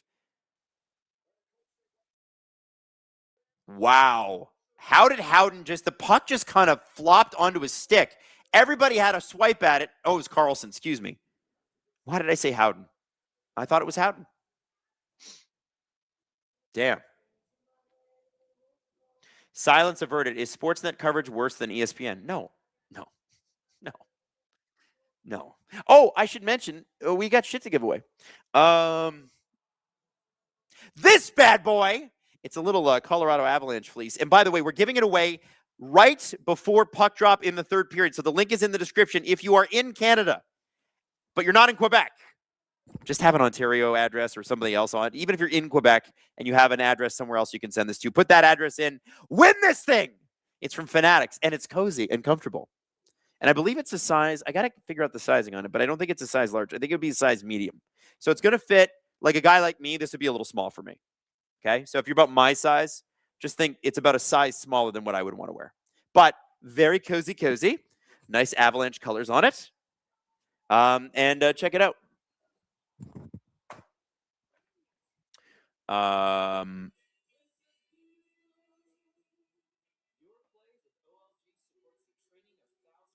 A-Trace said, could people use the SDPN office address? No, people cannot use the SDPN. You want me to try it on? Okay, I'll try it on. I'll put this on. Hang on, give me a sec. You'll get to see it. It's definitely too small. Like it's.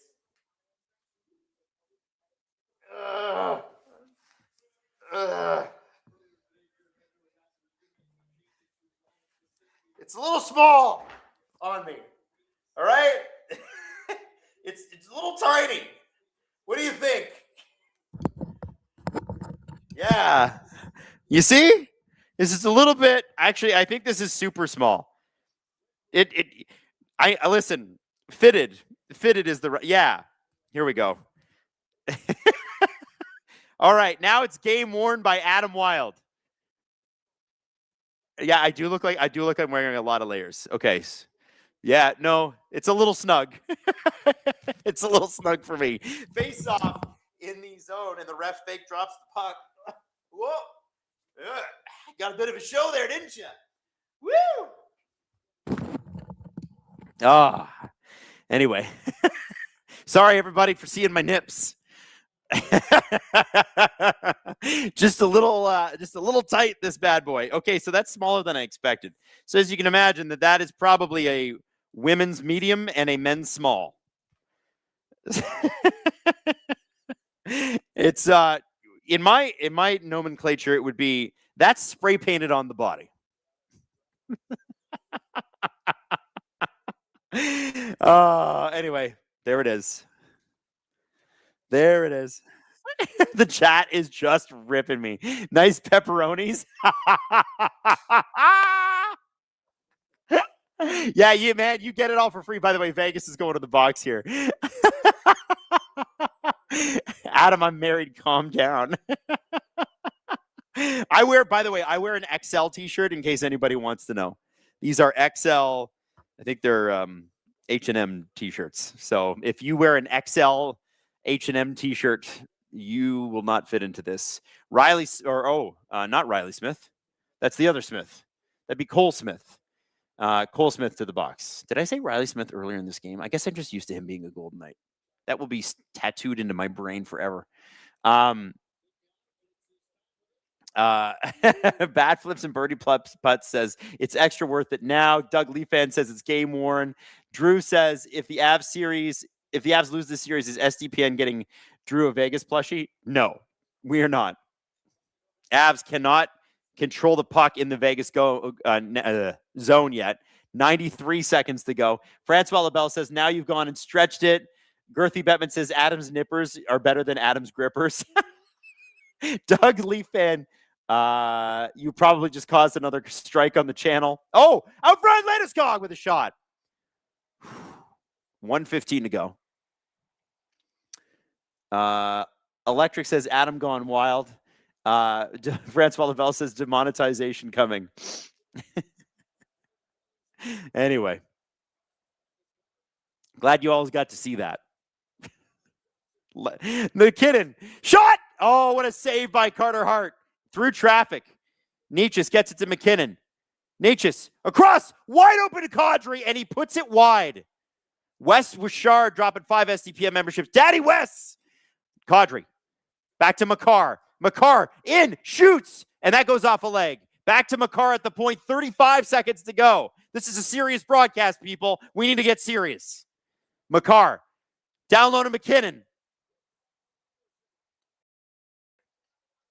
Detroit fan in Montreal, don't switch back to calling the game like nothing happened.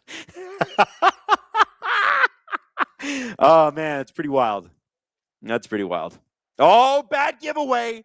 Marner again. Coming in. He's got McNabb with him, of all people. 8 seconds to go in the power play, and the Vegas Golden Knights are going. Did somebody just call it Nipper Nation? Oh, my God. Get out of here. Oh, you guys are out of control. Oh, my God.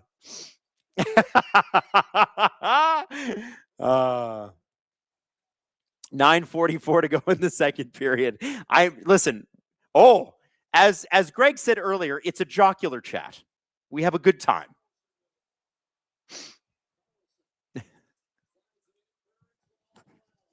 Out front, Nick Waugh to Natushkin. Drew says, is it serious or more like unhinged? Either works. I'm happy with either. Tays, intercepted. McKinnon gets bumped. Puck turns back over. It's Sissons. Sissons versus Kulak. Kulak puts Sissons into the boards. Back to the point. Stone. Leaves it for Hannafin. Hannafin with a shot. Puck dangerously went a little wide of the net there. Nobody there to get it. And back down low it goes. It's O'Connor. Anderson on him. Natchez. Adam danced to Pony by Genuine. For just $4.99 a week, you can join Nipper Nation. Listen, I would charge more for that. I would charge you at least $4.99 a week for that. Freak 811. I didn't realize I was getting dinner and a show. You guys are out of control, man. We're trying to watch a serious hockey game here. Get serious.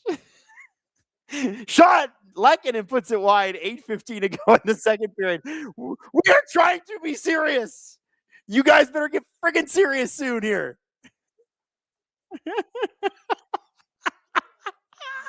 Doug Lee fans, nip slip has already been done at the Super Bowl.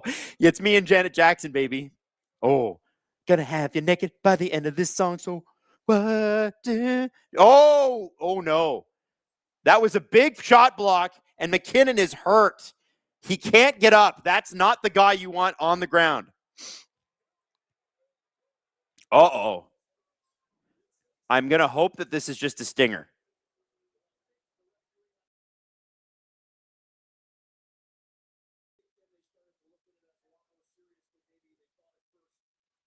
Ooh. McKinnon looks like he's in serious pain. Again, I hope it's a stinger. I hope that's all it is. And I think that puck goes, you guys know when you're wearing hockey pads, I think that it's that part between the top of your pad, like top of your knee pad, and your hockey pant. And it just hits that top of your knee spot. Oh, that would hurt like a mother. Oh, did it hit the side of him? Ooh. He's skating off on his own I don't even know, propulsion. I can't even think the word. Wow. Damn, dude. That I'm glad we all got serious there for a second because there was just far too much laughing. By the way, I think McKinnon will play through that. That got serious real quick. Real quick. Woo! Evan says he'll be back. Well, we have to believe Evan. Freak 811 says, Adam, we're not trying to watch a serious hockey game. We are roasting you for fun. Well, what else is new? This is what happens.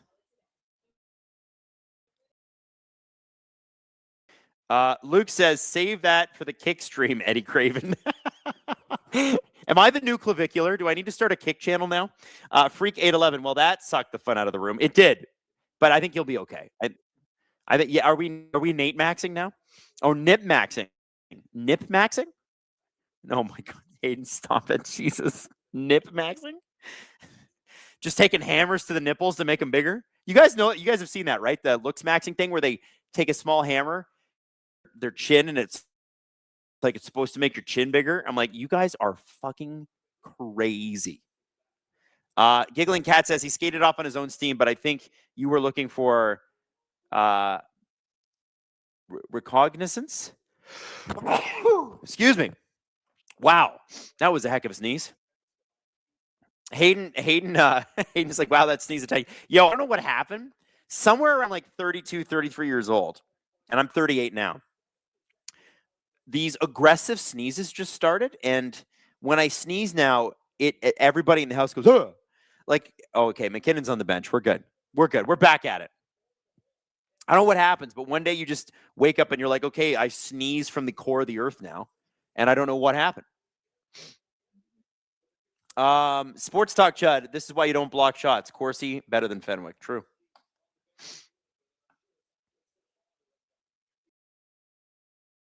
The Freak Show says, I can't decide if it's better to watch my team give it away for free or watch Adam give it away for free. Well, listen, everybody deserves a treat once in a while. 7:37 left to go in the second period. The 7'4" French guy is pretty good at their basketball, Adam. I think he'd be good on the Raptors someday. Who's the 7'4" French guy? Oh, Wemby. Oh, yeah. Well, he's amazing. Oh. Did he just hit a buzzer beater? Oh! Vegas scores! It's Kolazar! We got a tie game and a fight! They're going to fight, they're going to score, and they're going to fight! Wow. Manson's saying it shouldn't be a goal. They're appealing. I don't know why he's saying it shouldn't be a goal, but Vegas is celebrating like it's a goal. Sure seems like it's a goal. Oh, boy. Wedgwood was on his butt ski. Was he knocked? And Manson's going over to Kolazar and going, hey, screw you, buddy. So let's see what happened here. Why? No, that's a goal. That's a goal. Unless it's... Why is he pissed? Oh, because Manson gets taken down early. Oh, no, that's not even a high stick. That's just a good tip. Oh, and Manson put his face right into the boards. Wow. It's 3-all, guys. It's 3-all. Oh, oh, damn. Oh, now I'm seeing Vegas fans dropping brooms in the chat. Brooms in the chat.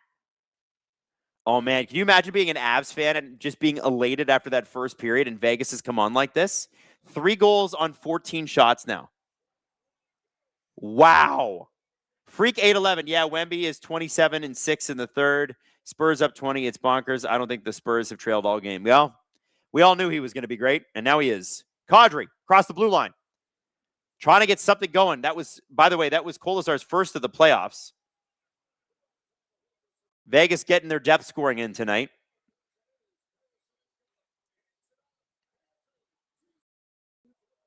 Good save by Wedgwood off of a Hannafin shot. Oh, Parker Kelly with a great play to Brock Nelson, who puts it over the net. This has been a problem for the Avs. Watch for this. When they're not confident, they fire it high and wide a lot. Man, the Golden Knights have got to just be feeling like they're the greatest team on ice right now. Like hey, this is the best team in the regular season. Everybody picked them to win the cup. Nobody picked us, and we've just come back from a 3-0 lead. Crazy. The playoffs are bonkers. Don't miss a minute.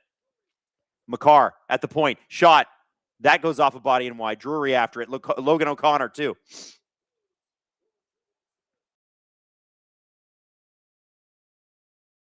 .544 to go in the second period. Can the Avs get one back here and feel good about themselves, or does Vegas get the next goal? You know what? That's a good thing in the chat. Hayden, who gets the next goal? Vegas or Colorado? Throw that up. Let's see. Let's see what people think.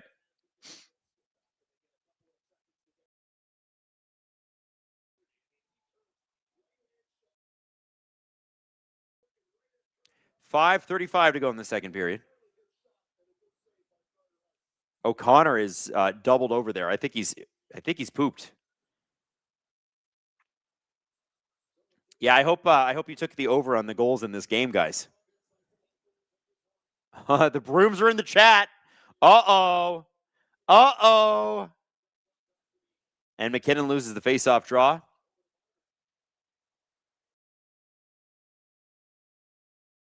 Who, McKinnon? Is he looking weird when he's skating? Oh. Looks a little choppy. We'll see. Is he hurt? Denise Campbell says, I can't believe you didn't check the size before you're trying it on. Oh, I knew it was small. I knew it was small. Tays across. Nobody there. Uh-oh. Avs starting to look like they did in Game 1 and Game 2. Barbashev.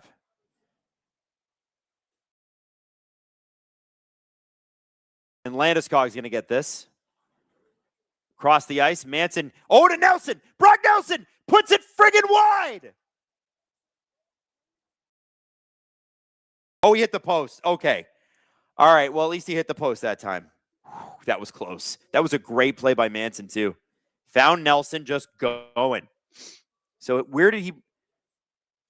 Oh, just the top corner. Woo! 5 minutes to go, or 4.5. So far in the chat, people think that the Vegas Golden Knights, almost overwhelmingly, almost 60% of you are saying Vegas is going to get the next goal. Wow.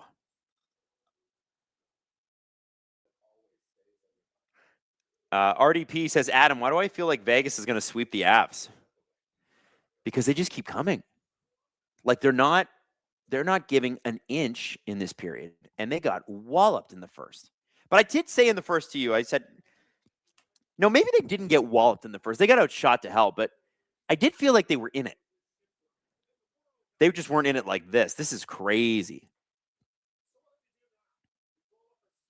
Corey says, saying brooms in game 3 of a tie game of a 7-game series is equal to saying shutout in the second period of a game. I predict Colorado wins 5-3 and comes back and wins the series in 7 games. Corey Parrish is a believer. And I got a question for Avs fans. Are you a believer, just like Corey is? Or are you like Drew right now and you're dying in a pit of despair? Gotta know. Hey, can we listen? I'm glad you guys are all here. Can we drop some likes on this video? Just because more and more people are coming in, we want to get the video out there. If there was another way to do it, I would ask you to do that. Drop some likes because we're a little sorely lacking on the likes here. And I figured, yeah, 640 likes. What is this? 25%? We could do better than that. That's like my math grade. Come on, let's get better than this. Creamy Wheat says, "How we feeling? Go Knights, go."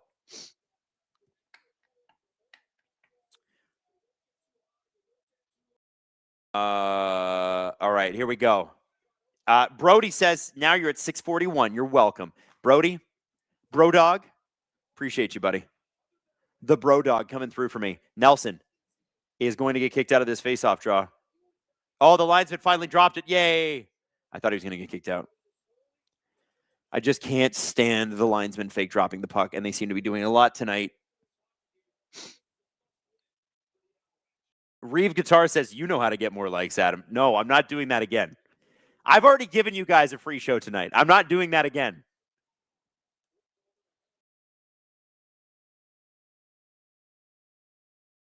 .4:17 to go in the second. Oh, we got a partial break here. Sissons. Avs break out of their zone. 4 minutes to go. Natchez to Nelson. Nelson gets the puck down low, and it goes off a skate and into the crowd. We're going to have a face-off with exactly 4 minutes to go.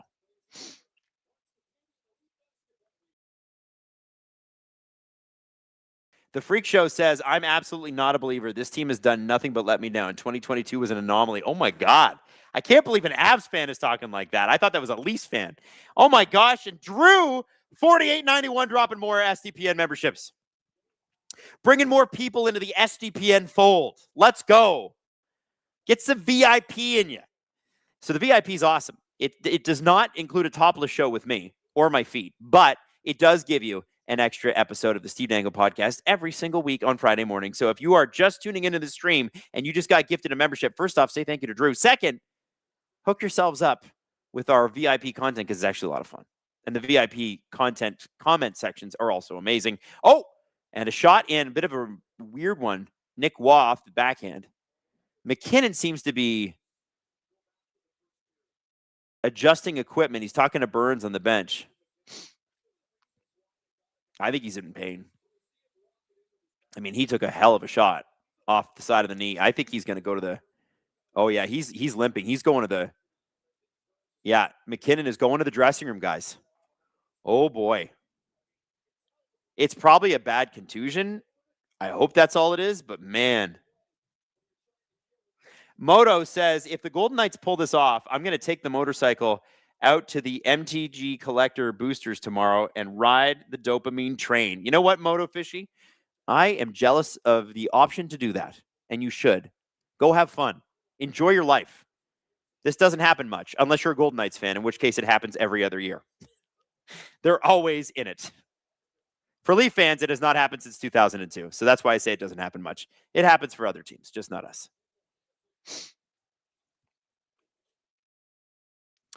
3:11 to go in the second period.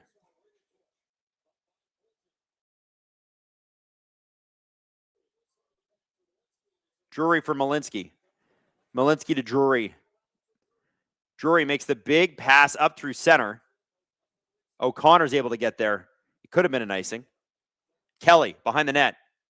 Kelly one-hands it to Drury. Drury back to Taze, to Makar. Makar with a shot. It goes off a skate. Makar with the puck again. Shot through traffic. Hits another body. Taze.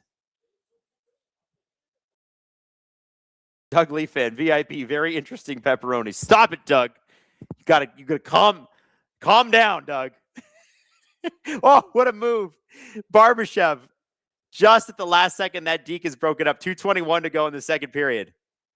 And a reminder that the thing that gave you the show, this bad boy, is up for grabs right now. If you'd like to win it, it's quite small and snug. But if you would like to win it, how many entries do we have? 118 entries, because I put on a show for you, didn't I? Yeah, if you want this fleecy, it fits a little small for someone like me. I'm an XL. But if you want it, it's yours. Just click the link in the description. Sign up. You got to be Canadian, or at least have a Canadian address, and it can't be in Quebec. You can't be from Quebec. You got to have a Ontario or everywhere else address. Katie Fay, President's Trophy curse is cursing up a storm, hey? Yep. It sure feels that way. Hayden wants to know how demoralizing it is to watch Nathan MacKinnon walk down the bench and limp down the tunnel back to the dressing room. I don't know, but I feel like I'd be devastated watching this. You know what? You know where I was really devastated? The Leafs Montreal series when Tavares got hurt, when he got the knee to the head from the accidental from Corey Perry. That kind of devastation, I was like, oh, we're in trouble now. And I was right. It was this feeling that I had. It didn't make sense, but I knew. Yeah, I don't know that they lose that series if he's in that series, but they blew it and they stink. Bad flips and birdie putts. Hey, you should try that on. No, I'm not trying it on. Stop it. Hopefully that's just a bad bruise. But if it's a bone bruise, it might be hard to skate on. Avs trying not to get caught in a scenario where they get 6 men on the ice. A couple of guys were about to jump on, but had to wait at the boards. Kadri with a nice pass to Lehkonen. Or Landeskog, excuse me, with the pass to Lehkonen. Wah. Behind the net with Lehkonen. Out front to Landeskog. Shot. Oh, saved by Carter Hart by the toe. Alex says, hey, Hayden, I'll tell you, it's the same feeling as when MacKinnon didn't bury it at the Olympics. Please don't do that to me. Don't do that to me. 37 seconds to go in the second period. I love Nathan MacKinnon so much. This poor man. This poor man. Wow. Taze now with the puck. Are we going to get one more shot before the period ends? Drury. Across to Taze. Taze back to Makar. Makar gives the puck away. We got 15 seconds to go. It's Makar one-on-one with Jack Eichel. Eichel breaking in, and Makar breaks it up. Oh, that was a close one. That was a real close one. 2 seconds to go in the second period, and we're almost done. Denise says, a suggestion for VIP, please add a warning to not eat or drink while watching due to laughing. So it's a choking hazard watching VIP. That's funny. Ooh. Wow.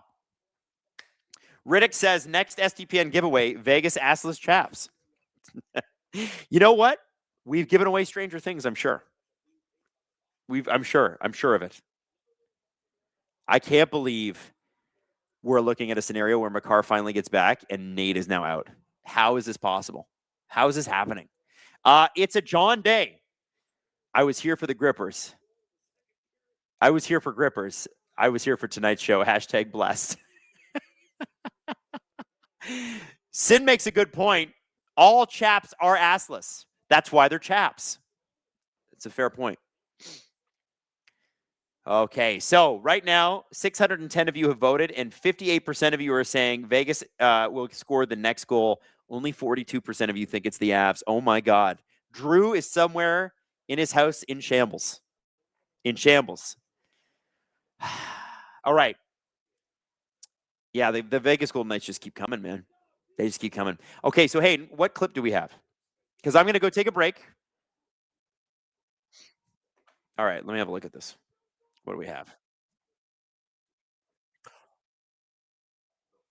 You know what? Let's do the Wheeler one. But first off, one last reminder. This is the last time I'm going to remind you to sign up for this Colorado Avalanche Fleecy. If you want to win it, link is in the description. If you don't get your sign up done before puck drop in the third period, you don't win.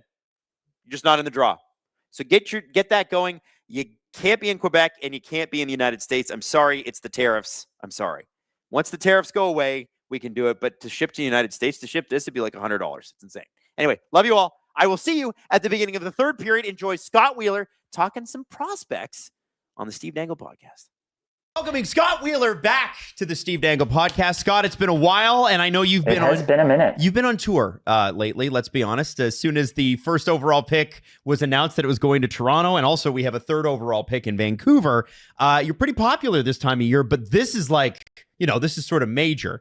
So I want to clear some things up when it comes to drafting and this market, right? Because there is so much BS out there from a lot of people who self-stylize themselves as, well, hey, I'm an insider, but now I'm a prospect insider. And the two are not the same. Let's be honest. So tell us about the top 5, because here's what I've deduced. It's potentially Daxon Rudolph, Chase Reed, Carson Karels, Ivar Stenberg, and Gavin McKenna. Are those your top 5 potential picks in this draft? Yeah, give or take, those are the 5 names that matter the most in terms of the conversations at the very top of the draft. I think that Carson Karels and Chase Reed will be either 1, 2, the top 2 defensemen taken. You're going to see those 2 wingers go in the first 3 or 4 picks. And then Caleb Malhotra has emerged as the number 1 center in this class. It wasn't that way entering into this year. Tynan Lawrence was the presumptive number 1 center in this draft class. Heading into the year, he was coming off of a Clark Cup championship with the Muskegon Lumberjacks. He was the Clark Cup MVP. He had played really well for Team Canada at Hlinka, and Caleb Malhotra was coming out of the BCHL and coming out of a weird season in the BCHL with everything that was going on with that league, and hadn't played well and was kind of viewed as like a 2nd or 3rd round pick. And then Caleb goes to Brantford and is their best player into the playoffs, and he stands out at CHL USA Prospects Challenge in November, and he was just a stud for them all year. And Caleb is the one from that group that has really played his way into that conversation.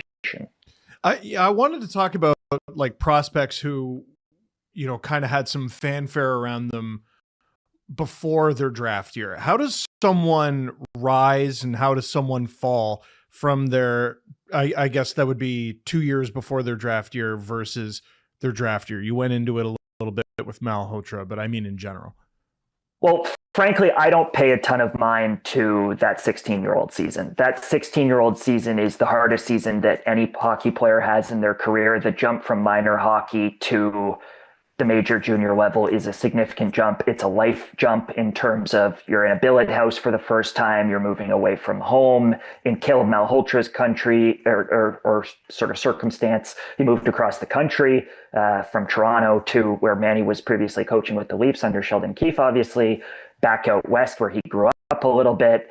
So there's a lot of mistakes that people make in giving too much credence to that 16-year-old season. The kids are growing. Some of them are shooting up and having growing spurts.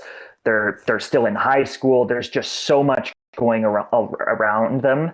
The other side of it, the 17-year-old season is where is what matters. Like you look back, I could give you a laundry list of guys who've had breakout 17-year-old seasons. Beckett Seneca's obviously the most recent one, but that matters. Certainly, if you're a Shane Wright, if you're a Brad Lambert in Finland and Ivar Stenberg in Sweden, there are some players who break on at 14, 15 years old. Gavin McKenna, 14, 15 years old. People were watching him. People were paying attention to him. He had that extra year of junior hockey in the WHL, and that is different than your run-of-the-mill first-round pick, where I think you really have to remove the 16-year-old season from it altogether. I don't know why we're wasting time here. Gavin McKenna, in your opinion, the release at number 1. He is. Gavin has been first on 5 of 6 of my lists. A spoiler for my upcoming final board, my final top 100, he will be first again. Gavin, in saying that, Gavin is imperfect, and all of the criticisms that have sort of lingered around Gavin throughout the season are very real. I went to Penn State, Michigan State in November to see him play in East Lansing, and coming out of that rink on both nights, I went for drinks with some scouts and some agents on each of those nights, and people at that time were carving Gavin up. Like, they were really, really low. That period, that sort of November, early December before the World Juniors, he was getting torn up a little bit, and deservedly so. He wasn't playing well. His effort off the puck was not nearly where it needed to be. One hand on his stick, reaching in, soft in battles, giving up on plays, just like some ugly, ugly bad habits.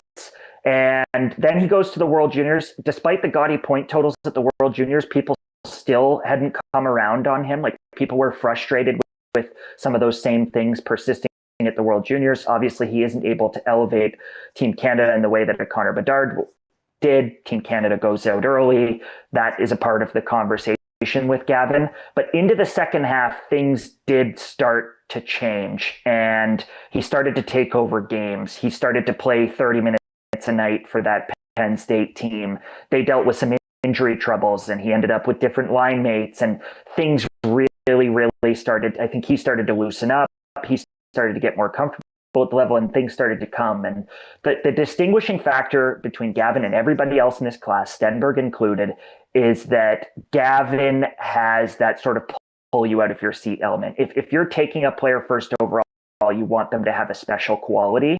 And he's the player in this class that has a special quality. He can pick you apart from the perimeter.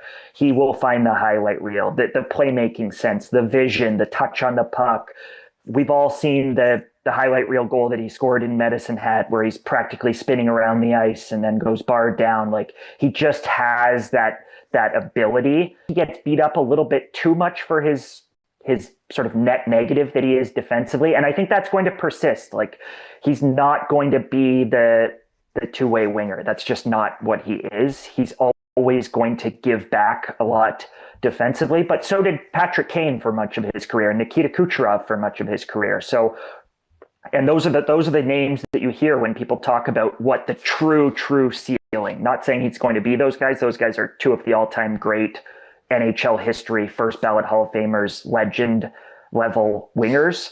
But that's the carrot at the end of the stick, and Stenberg just doesn't have that. None of these D have that, and so that's what you're reaching for if you're reaching for Gavin is the what if of just how magical and tantalizing the offensive side of his playmaking is. Now, one of the things that I think is temper expectations. If that is in fact their pick, and they put that teaser video out yesterday on their social media. That Scott is involved in. Yeah, Scott, you're in that. There you go, buddy.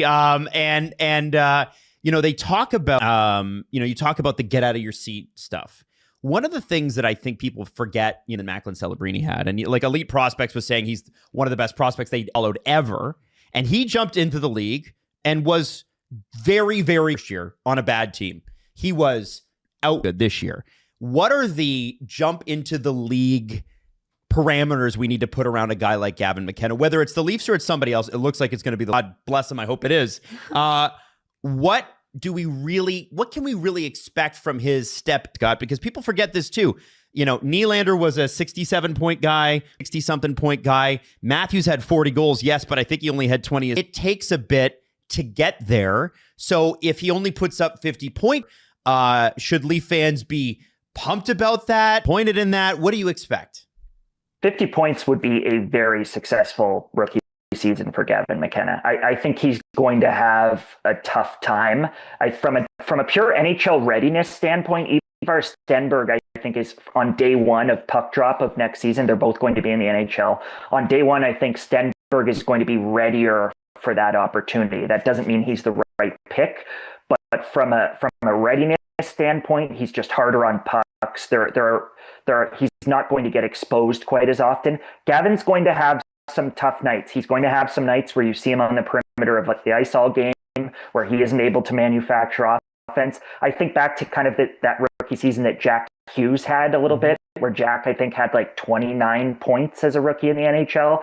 I think Gavin's if he's entering into Toronto, he's going to be in a better position than Jack Hughes was entering into those New Jersey Devils, right? He's going to be on a power play with Austin Matthews and William Nylander, and he's going to get his cookies on the power play. And for as much as he gets beat up at 5-on-5, I think we often actually devalue how valuable it is to have people who can play on PP1, and the value that Gavin McKenna, even if he disappears at times at 5-on-5, will provide to your power play is very, very real. And that matters in slotting him side by side these other players.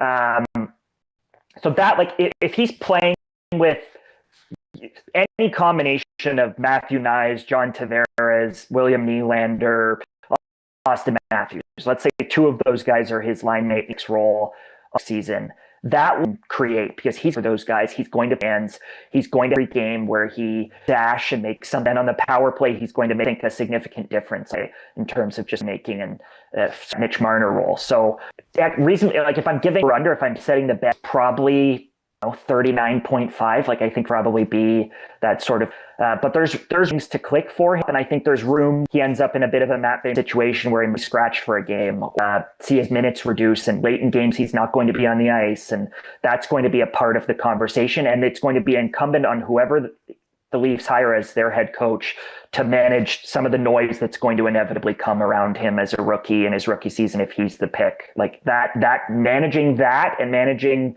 negative attitudes from fans when he has 5 or 6 really bad games in a row, and which will happen. That's going to be, it's always a part of the conversation in Toronto, and it's going to be a big part of it with Gavin, because I think those first 2 or 3 years are going to be a real learning experience for him. And the argument to not take McKenna is that with the defenseman there that you had in the top 5, there might be a little bit more organizational upside to getting a really good puck moving defenseman. Do you see that argument, in that maybe the Leafs should just draft for more of a positional lead if they can get one of these really high-end defensemen? And do you have those defensemen being at that level of D that you have McKenna at that level of forward one day in the NHL? I see the argument. Look, we're all from the city. We've all watched this team our whole lives.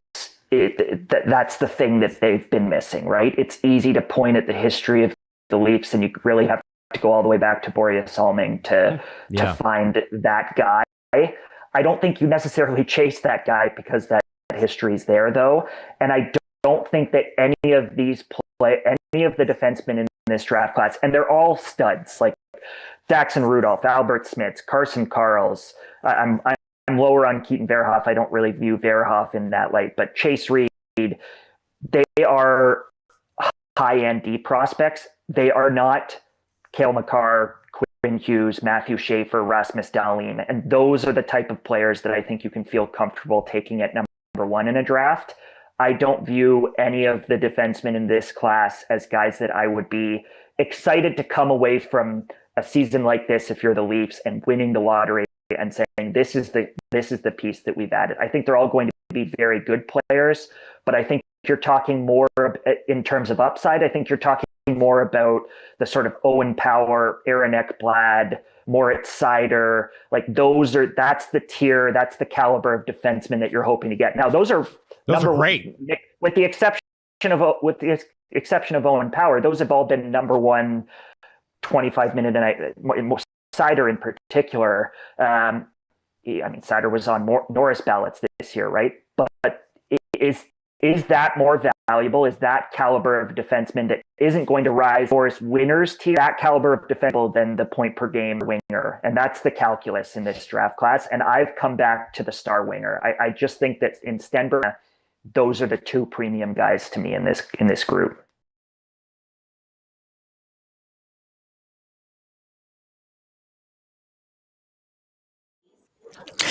Steve Danglass, Adam, why did Hayden just send me a clip of your pepperonis?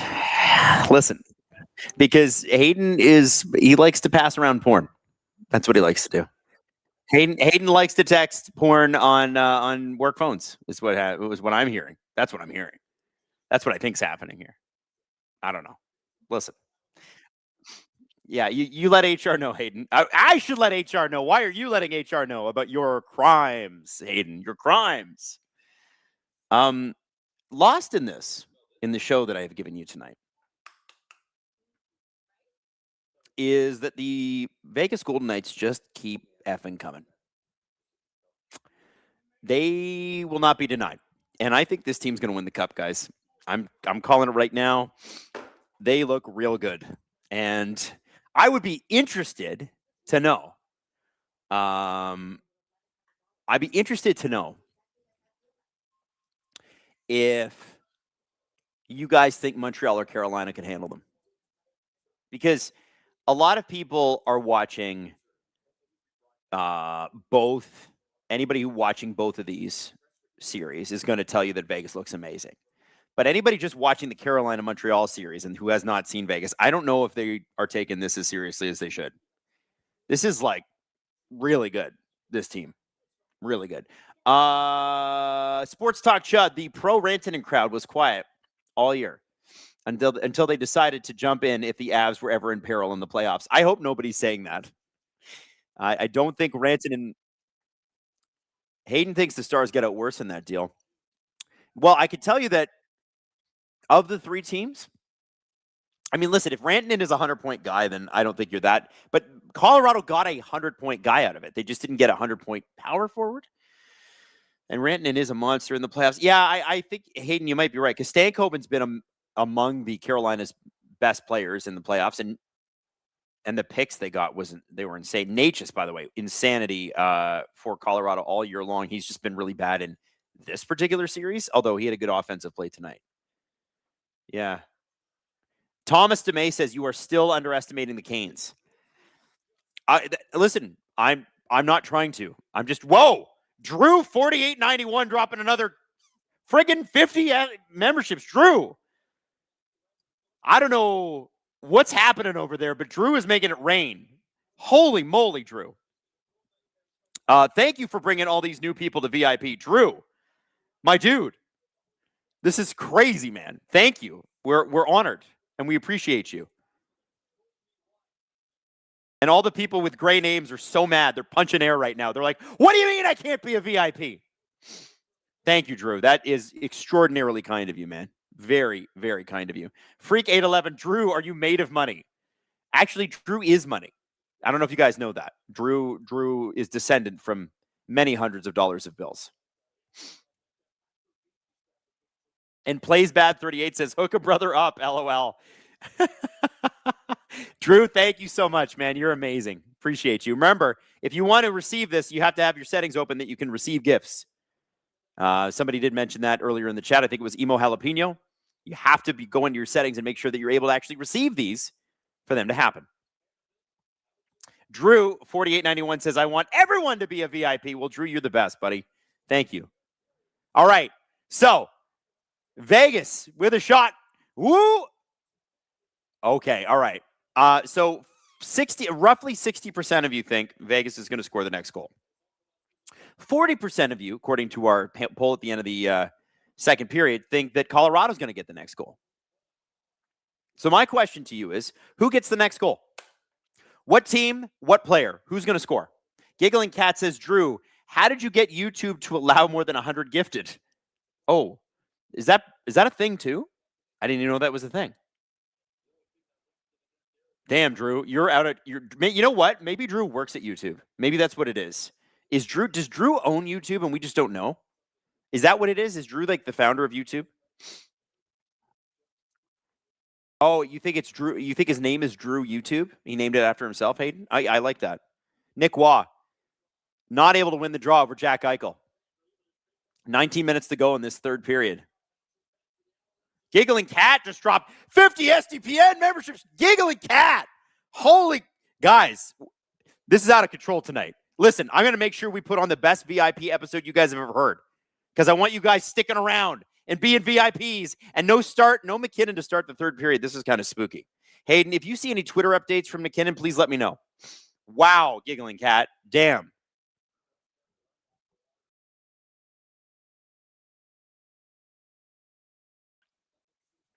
The memberships are just out of control. Welcome to Membership-a-Palooza. It's game 3, Colorado, Vegas. Just as we drew it up, we were like, tonight's the night. Everybody's a VIP. This VIP episode, I'm telling you, we're gonna hit a grand slam. Bad flips and birdie putts just drops 20 more SDPN memberships. What's happening right now? This is insane. 18:34 to go in the third period. Try to focus on the game, but also be grateful. But focus on the game, but be grateful. I'm very grateful, guys. I hope you guys know that. I love the fact that you're just here at all to watch the stream makes me happy. So I hope you know how much it means a lot. It means a ton to us. Giggling Cat said, WTF, YouTube would not let me gift more than 100 subs a night, and I bet 200 subs, and now I'm annoyed because it has to be a setting. I did not welch. Jeez, I don't even know. Anime Cowboy, personally, I wouldn't be okay with the whole Vegas, we are an inevitable thing. Pats and Chiefs talk until we win 3 cups in a row. Bills feels more accurate. Ooh. Okay. I got you. Freak 811. So wait, in regards to the last VIP episode, can we now say pepperoni is the best meat? Oh, we got some fights behind the net. Oh, we got some glove watching. We got some. Oh, Thomas Hurdle is actually throwing some big hit, some thumps on Ross Colton. Hurdle is going after him big time. And Natchez is just grabbing Hurdle going, hey, all right. And there's Mark Stone with his bald patch. He's hanging on for dear life.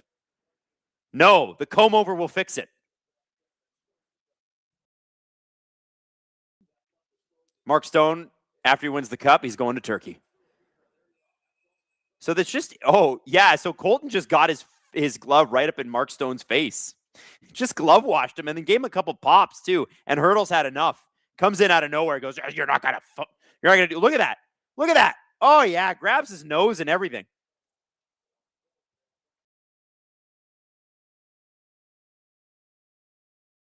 And Freak 811 dropping 10 SDPN memberships. Oh, my God.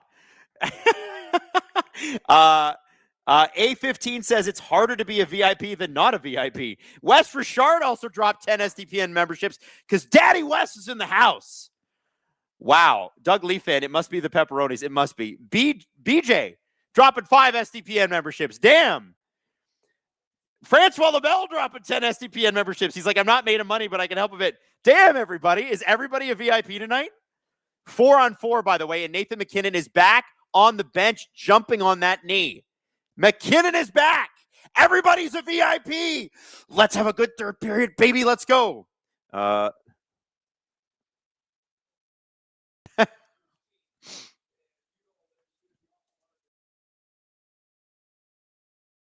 just tweeting this out. Boom. Dan Patrick. Should Vegas be hitting Makar to put him through the boards every chance? My girlfriend and son say that is very non-sportsmanlike. Your thoughts? It's very Winsman-like, though. And yes, they should. Nelson with a shot. The problem with Makar is that he's hard to hit because he's evasive. That's why usually people can't put him through. Oh my gosh. Helen dropping 5 SDPN memberships. What's going on here? Giggling Cat says, I'm cut off again. BRB, I'm going to hunt this setting down. Guys, this is insanity. And also there's a 4-on-4 happening right now and McKinnon's back on the bench. Here we go. Makar at the point. He's got Natchez and Nelson with him. The double ends. And also Taze. Shot by Makar, and that just goes over the glove of Carter Hart. Natchez leaves it for Makar. At the blue line, Makar breaking in. Makar cuts back. He's got Natchez at the blue line. He's got Taze. Puck goes into Taze's skate. And Jack Eichel is going to race for this one. And the Colorado Avalanche seem to be doing pretty darn well in this 4-on-4. And it looks like Kadri and McKinnon on the ice versus Marner and Howden. That's a pretty nasty setup for both sides here. Malinsky to McKinnon. McKinnon leaves it. Malinsky. Oh, now we got a 2-on-1. It's Howden. Can he find Marner? He does. Marner tried to find Shea Theodore, who was streaking in. And chat while drinking tea dropped 5 SDPN memberships. I can't even keep up with this. You guys are insane. This is, it's like there's a hockey game and then somebody's like, here's 40 more memberships. Thank you all. Seriously, thank you. Francois Labelle says, make sure you change your account settings to allow gifts so you can bring the gifts into your life. You can get on that frequency, you know? You're manifesting. I will allow VIP gifts into my life. That's what you have to think. Henderson Galbraith. Gotta be someone needs a coffee in that studio. Well, Hayden is at home, and I drank a coffee before this. I don't know if you guys can tell, but I had a double espresso. Pretty excited. Oh, Snoopy Kendall dropping 5 SDPN memberships. Brett Howden with a break, but no. Saved by Wedgwood. Man, this 4-on-4 has been pretty excellent to watch. I'm not going to lie. This has been good hockey.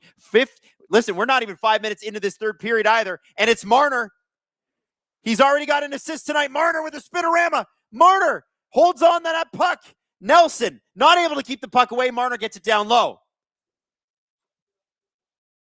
Coughlin. Shot. Hurdle. And that goes off of a knee, I think. Shot. Wedgwood puts that to the side. And behind the net is Hurdle. Hurdle gets it back to Mark Stone. Stone to the point. It's Coughlin. Or Coughlin, excuse me. I thought it was Coughlin. I guess it's Coughlin. Coughlin. 15:09 left to go in the third. Lehkonen down low. Hurdle. Stone tried to get it deep, not able to. Both sides need a change here. Manson with doubt all over him.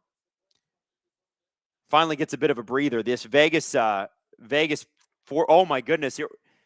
And the puck is intercepted at the red line. Back into the Colorado zone we go. Shots are 30-16, by the way. However, I got to say this.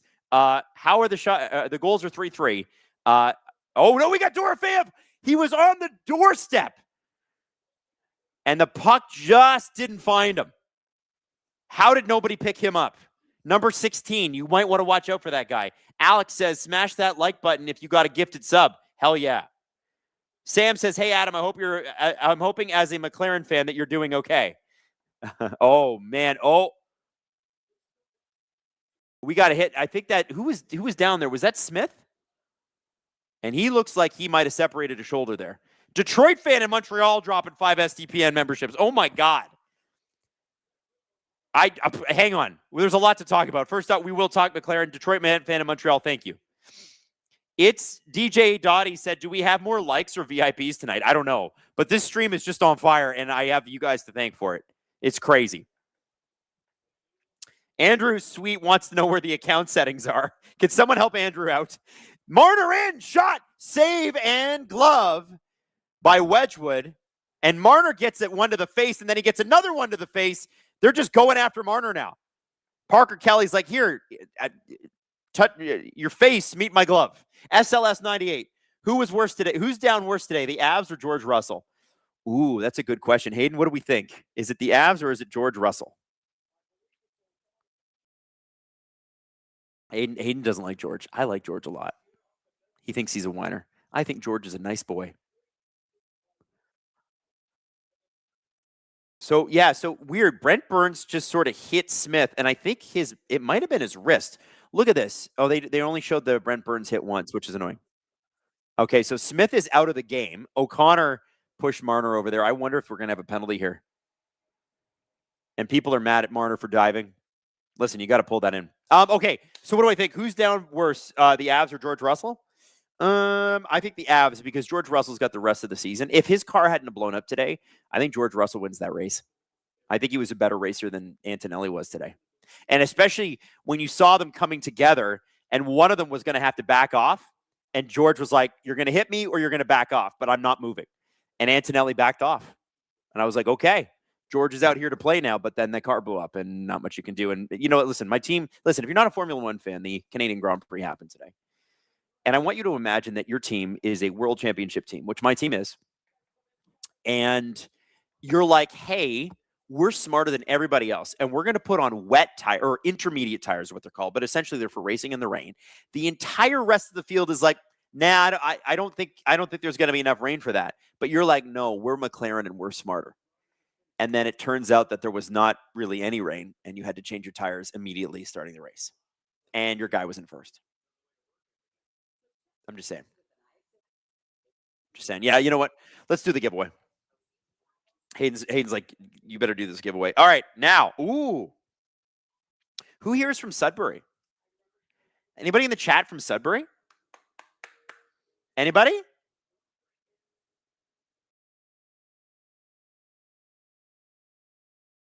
Anybody in the chat? Who's from Sudbury? Anybody in there? Anybody here from Sudbury? Anybody here from Sudbury who wants to win this? Because our winner is from Sudbury, Ontario. And the winner's name is Amy Luoma. Amy Luoma. Congratulations, Amy. This bad boy is yours. And it's game worn by me. Haha. Here you go. Congratulations to you, Amy. Amy, if you're still in the chat, tell everybody you say hi. So we can congratulate you in person. Because we like to congratulate that. Wimshy. Is that you, Amy? Are you Wimshy? Anyway, congratulations, Amy.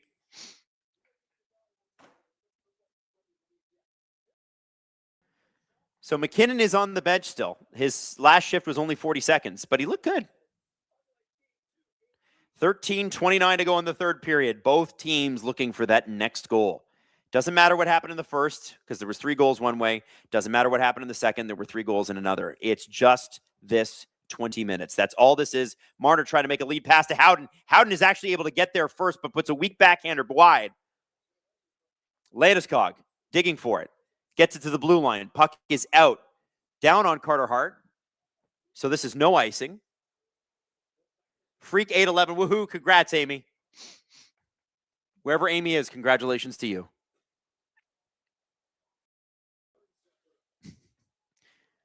I love how, by the way, I love how supportive this group chat is. Oh, here we go. I'll tell you some radio stories in a second here when we go to commercial break or we get a face off. Lehkonen back to Burns. And that puck is off stick and into the front row. So when I was doing radio, we gave away prizes all the time. It was always like you would time it at a specific hour so that everybody would tune in at 5 o'clock and you get a spike in your listenership and stuff like that. They always program things that way. And you would have these people that won prizes all the time, and we would get very upset when they didn't win. And we had to have a rule where it was 30 days between prize wins because people were so good at it.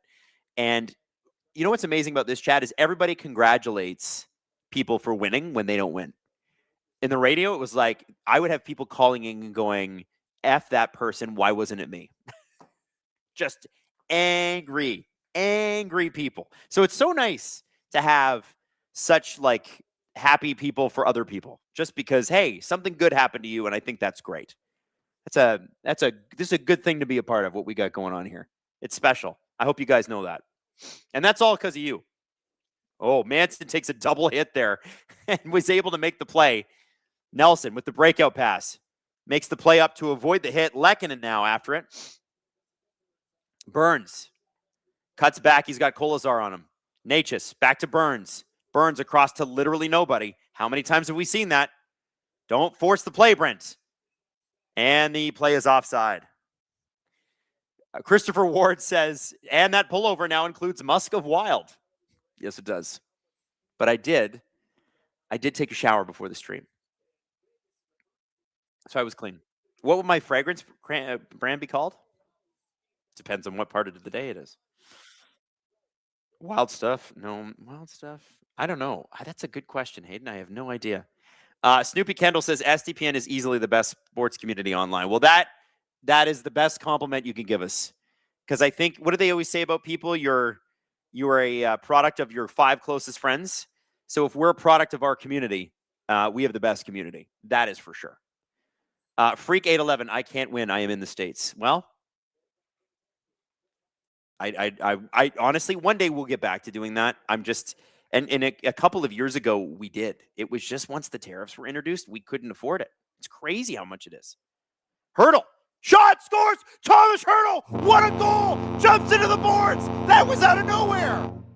A backhander that fools Wedgwood, and the Vegas Golden Knights are up 4-3 in a series they laid 2-0, and there is less than 2 minutes to go, and Nathan MacKinnon looks like he's going to shoot lasers through the ice rink. The Avalanche were up 3-0 in this game. Hertl just kind of makes his way in past Malinsky, and Wedgwood cannot see this sneaky little backhand. Look at this. This is prime Hertl. This is like Hertl a few years ago. What a backhander, and he completely fools the goaltender. You need a save there, but I don't think the goalie saw it, and you got to give Hertl some credit. That was a crazy play. And MacKinnon he doesn't know what to do. Is there anybody more emotive in the NHL than Nathan MacKinnon? Wow.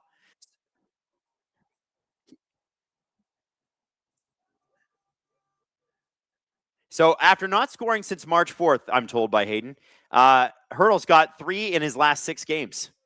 So that monkey is well and truly off of his back.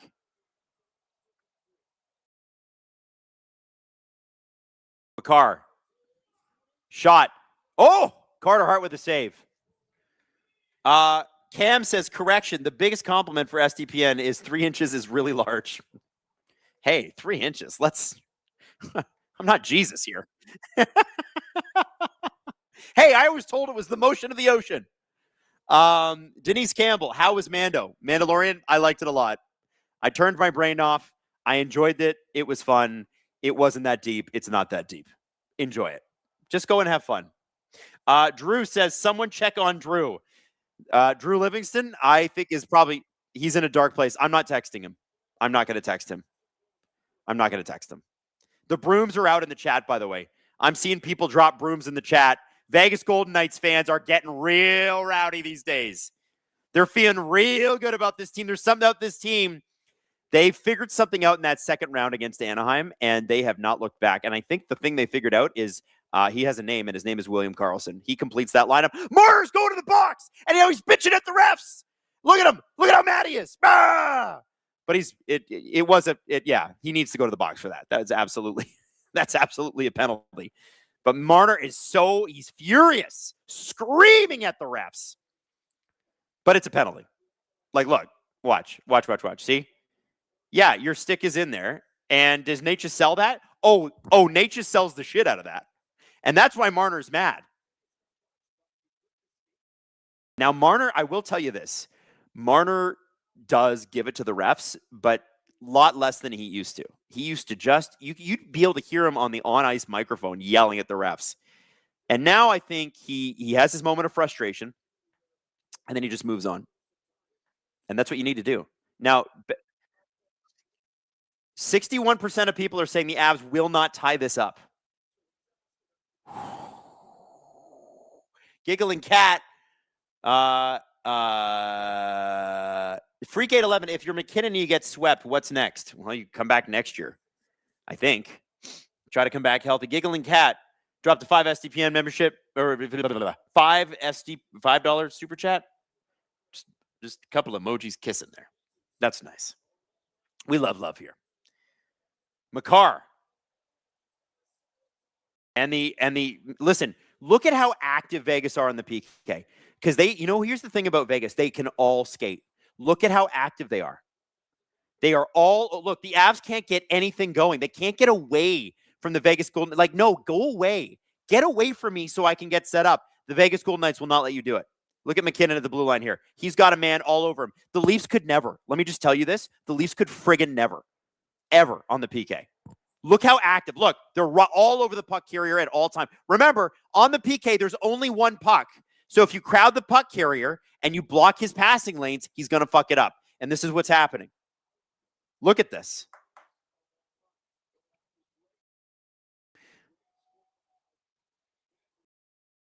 Alex says, looks like a pillow-wielding team might win this thing. ABC says, that's wild. It was 3-0. Yep. Just Jimmy says, Avs body language is terrible. I'd be surprised if they win. They look lackluster on checks and forechecks, and they are leaving Wedgwood out to dry. True. Their passes aren't crisp again. They have no confidence right now. Vegas has just completely sucked that dry. Kadri, shot, point. Makar put that into Eichel's knee, I think. Makar back to McKinnon. Oh, shot just went over the net. Back to Makar at the point. He's not at 100%. McKinnon took a shot earlier off the knee. He's not at 100%. They're trying. Landeskog gets the puck out to the point. Makar, it's bouncing, gets it low. Kadri. Shot from Makar, and that goes a little wide. Landeskog tries to get that in. It's not in. And the puck is iced down, and it's ballistic. Ballistic. 8 minutes and 5 seconds to go, potentially in this game if Colorado cannot tie this up. My goodness. My goodness. What is happening? Nobody could have called this. Nick Waugh now. Nick Waugh gets the shot to Lehkonen. And the Vegas Golden Knights are parking the bus now. They are not going to let you get anything in the slot. Taves gets it low to Burns. Burns fires it right into Nick Waugh's face, and Nick Waugh is in pain. Burns, this time he tries to get it along the boards to Nick Waugh, but it doesn't quite reach him. And the puck is lifted to center. Devon Taves stops it. Changes for both teams. This is a crazy game.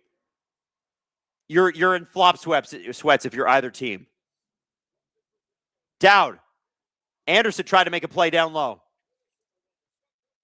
Puck to center. Redirected by O'Connor. And that is going to be an icing call. Vegas fans are going to love that. 7:02 to go in the third. Let me get to all the super chats I missed here. My goodness. Snoopy Kendall.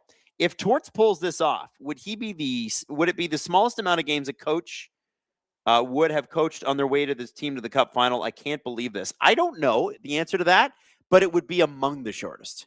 Because I know the Devils have fired, like Lou Lamoriello was famous for that. I think he did that a couple of times.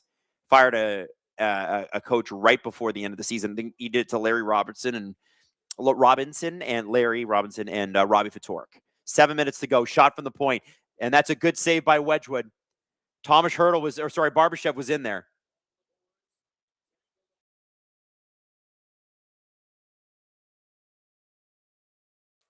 Dorofeyev, weird angle, gets it on the goalie. Sedin Magic 15. Hey, Gripper Nation. I can't stay, but I wanted to pop in and say hi and leave a gift, and I will be back for OT. And yes, I'm trying to speak it into existence. And he drops 10 SDPN memberships. Sedin Magic 15. Let's friggin' go, dude. Everybody give Sedin Magic 15 a big thank you. And everybody else who's dropped VIP memberships in the chat. You guys are amazing. Hang on. Blue White Flame, cardiac hockey. Yeah, no kidding. And then Denise Campbell says, producer Drew is likely curled into a ball right now, yelling, "Hello, darkness, my old friend." Basically, Drew is becoming Steve, only a much more successful Steve in terms of what his team does. Now, what do you got, Hayden?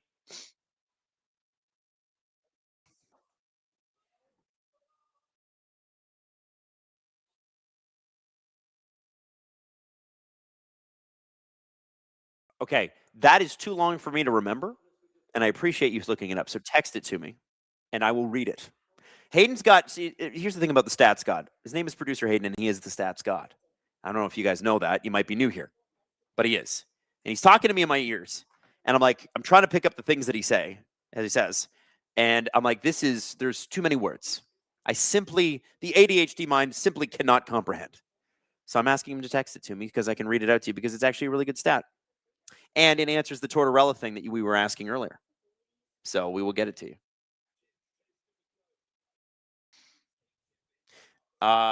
Elliot said, you guys left the pod on Friday 1-0, and we're likely coming back 3-0 on a Monday. I know. It's just berserk. Like, this is crazy. All right, here we go. So, John Tortorella could be the second coach since 1946 to win a cup with a second team as head coach. Scotty Bowman did it with 3 teams, but he's the only coach who's ever won a Stanley Cup with more than 2 teams. So more than 1 team even. And that's, yeah.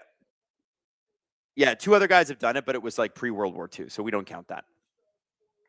Bad Flips and Birdie Putts just dropped 10 SDPM memberships. Let's go.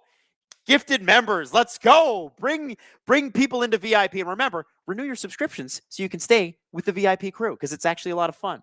Nathaniel says, I'm watching my former Canes on the Avs. I feel bad for them. They seem so snake-bitten. Yeah, Natchez has not had a good series. Drury has had a good game tonight. He had that PK goal. He's had a couple opportunities. I actually like Drury tonight. I think he's been great. But the Vegas Golden Knights are just, they're like a tidal wave. They just keep coming. Man, I watch this and I'm like, the Toronto Maple Leafs are nothing close to this. I hope you guys know that. As a Leaf fan, let me just give you that as an aside. I'm like, oh my God, we have so much work to do. And even the Leafs at their best, which I think last year's team was their best team, like the 24-25 team is their best overall team.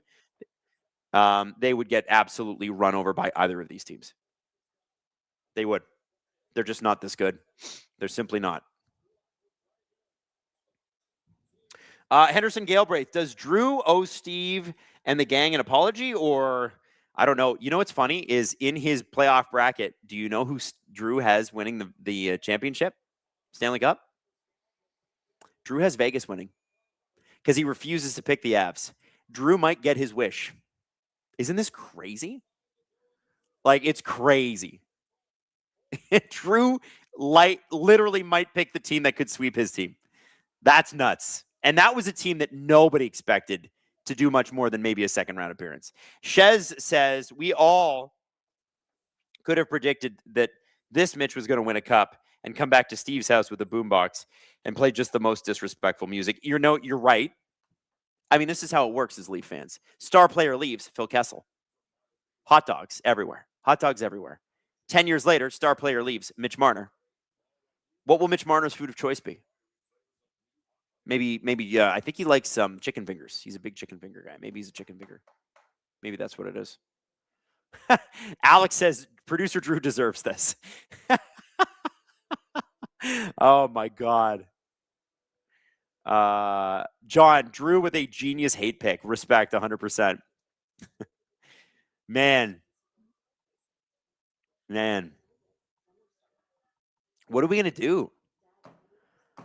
do? Like, listen, we've worked a good playoff here, Hayden and I, right? We've done all the Western games. Hayden and I did one series. Maddie and I did another series for the second round. Is this really going to be over in 4 games?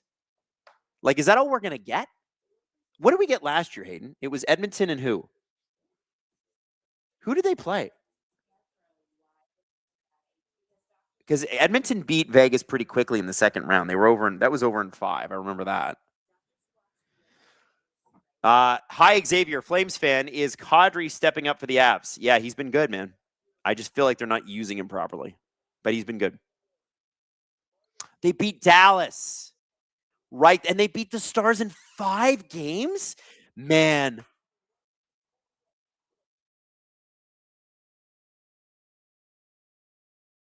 I can't. So we had a 6-game series in the first round, and then we had a 5 and a 5. Wow. We've done a lot more hockey this year than last year. I cannot believe Edmonton beat Dallas. That would never happen now. They've really taken a step back, the Oilers. Like, I don't think I'd really realized it. They ain't this. These two teams are. So Steve went 6-7-5-6 for his games.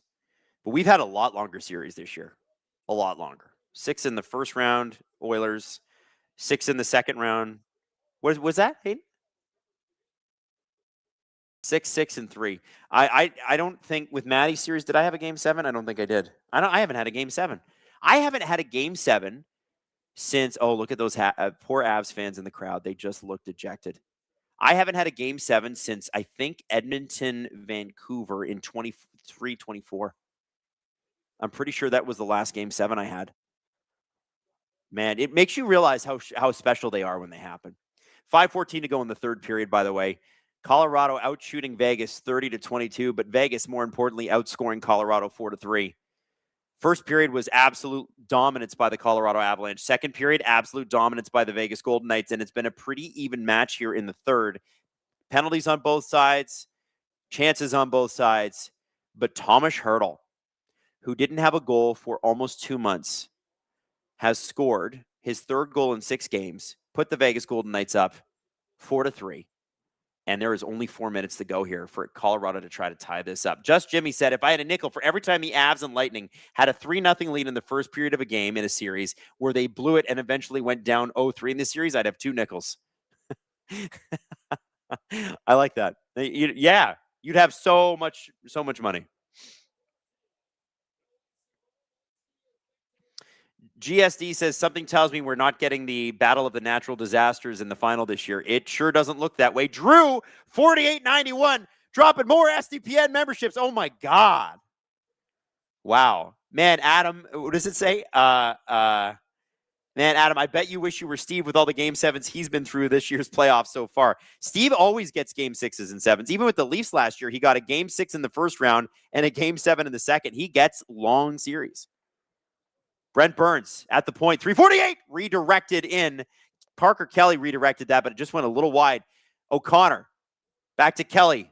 Sorry, that's Colton. Shot, Kelly, redirect. Kelly behind the net. Hannaford's going to give him a nice hug. 3:33 to go in the third. Makar at the point. Shot. That puck goes off a couple of bodies. Brent Burns down low. Gets it to Makar. Makar shot. Oh, and there was Kelly was in front of the net to redirect that. Again, and a good save by Carter Hart. Didn't have his stick, is able to pick that up. Some good offensive zone pressure here by the Avs. Brock Nelson intercepts. Makar tried to make a pass across the ice, and finally, the Vegas Golden Knights break the dam, and back in come the Avalanche.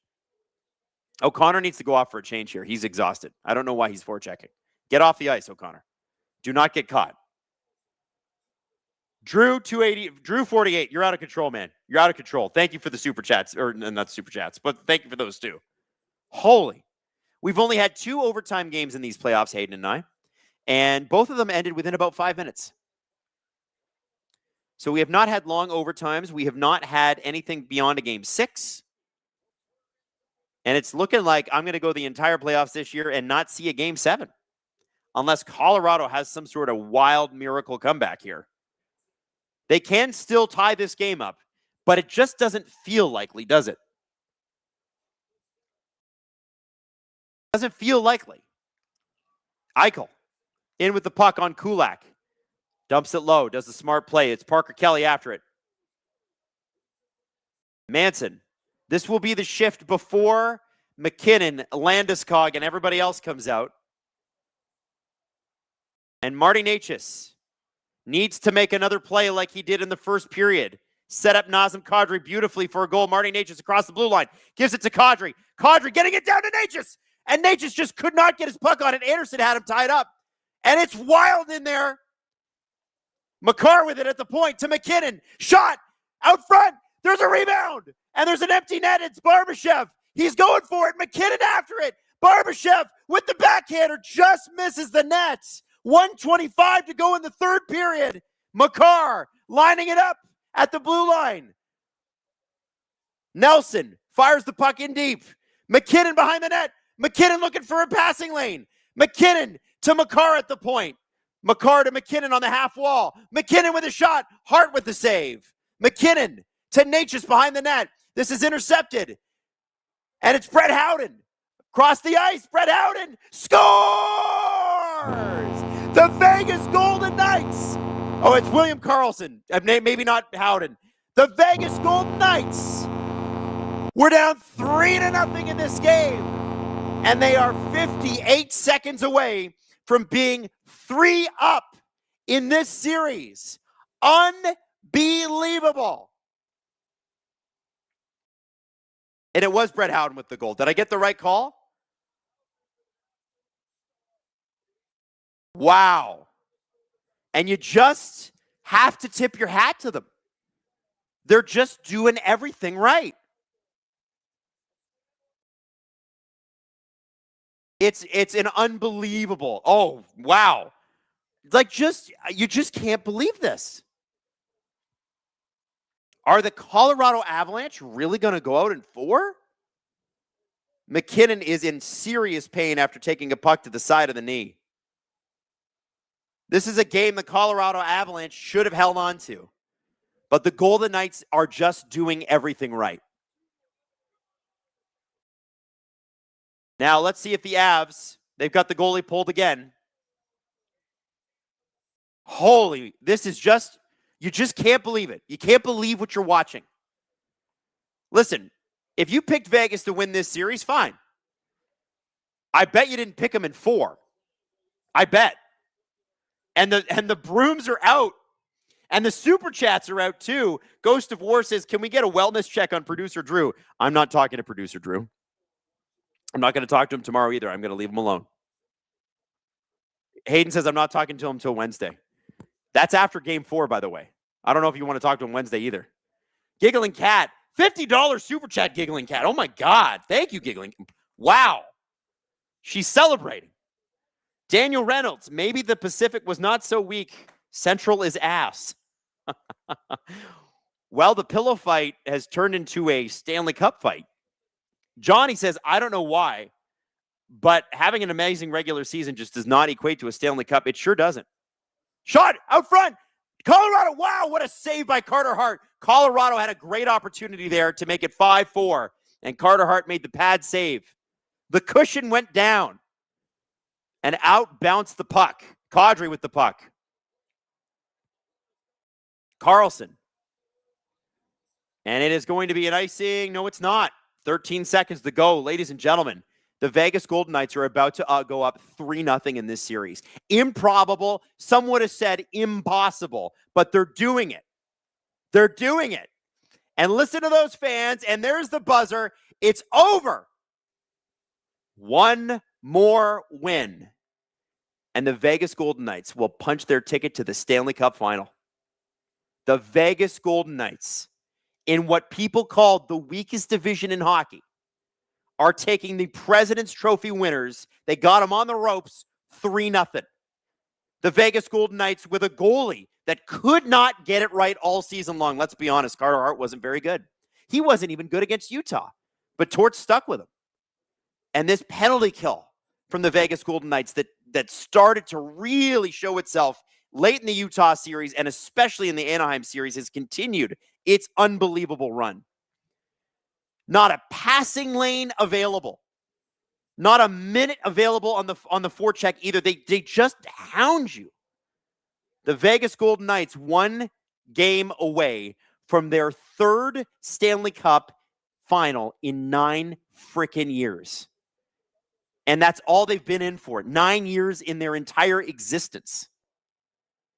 Nathaniel says, Natchez and Drury still no conference finals wins. That's true, actually. Natchez and Drury have never had a win in the conference finals. Forget winning the series, winning a game. Francois Labelle, horseshoes in those pillowcases are going to do that. That's true. Denise Campbell says, who brings the torch in Montreal tomorrow? Hope the roof's been checked and secured. True. Drew48 says the podcast tomorrow is going to be nuts. I don't even know what to say. Snoopy Kendall says Vegas are the Dodgers of the NHL. The way they do business sucks, and they are bad for the league, but they win. I don't know that Vegas Golden Knights are bad for the league. The Dodgers might be a little bit. I get that. Vegas Golden Knights operate within the rules. They just like to push them. Metal Tendy says, based on this effort, how do we feel? Do we feel the Mammoth are better than we give them credit for? I think the Mammoth are great. I just think they ran into a good team. Johnny says, I don't know why. Oh, okay. I already got that from Johnny. Blue White Flame, those pillows had razor blades and poison in them to prepare for this moment. Go Knights, go. Wow. SLS 98. Imagine if the Leafs didn't win the lottery and it's a Vegas Habs final. I'd stop watching the sport. I know that the cope would be, thank God we got the first overall pick. Hayden saying that first overall pick's doing a lot of heavy lifting, and it is, and screw it. Fine. Let it. Wow. This is listen, yeah, Hayden makes a good point. He's like, I hope Mark Masters doesn't get his head bitten off again. Can I just throw this at you? Would you want to be the reporter asking Nathan McKinnon what went wrong? Because I don't think I would.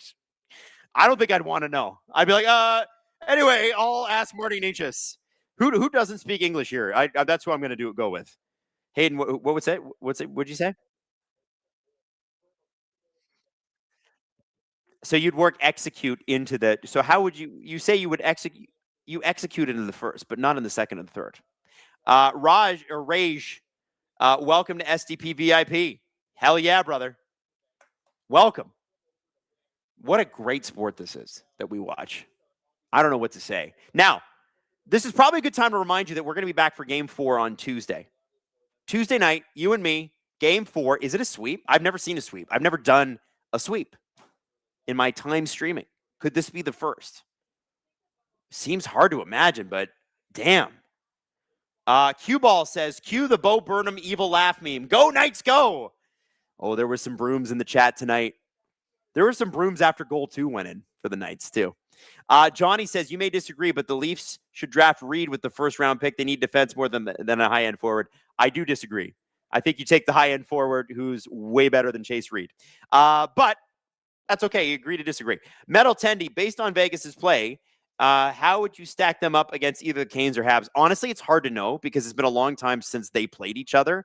But I do think those teams would give them some hell. But Vegas's defense is insane.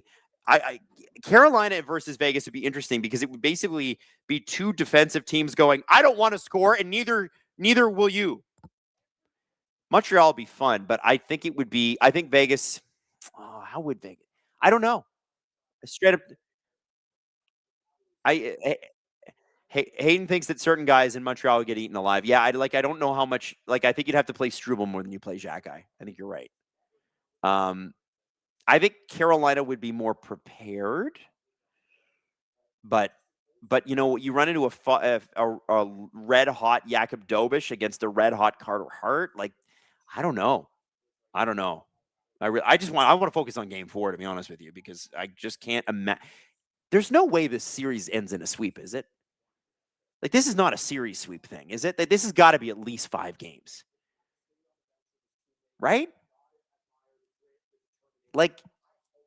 We can't seriously be sitting here and going, yeah, it was for sure. Sweep, for sure. I don't know. This is nuts. Okay, let's have a look here. Metal Tendy, already got yours. Just Jimmy says, what shot should I do? Tennessee Fire, 99 proof sour berry. Oh my God, or 90 proof apple.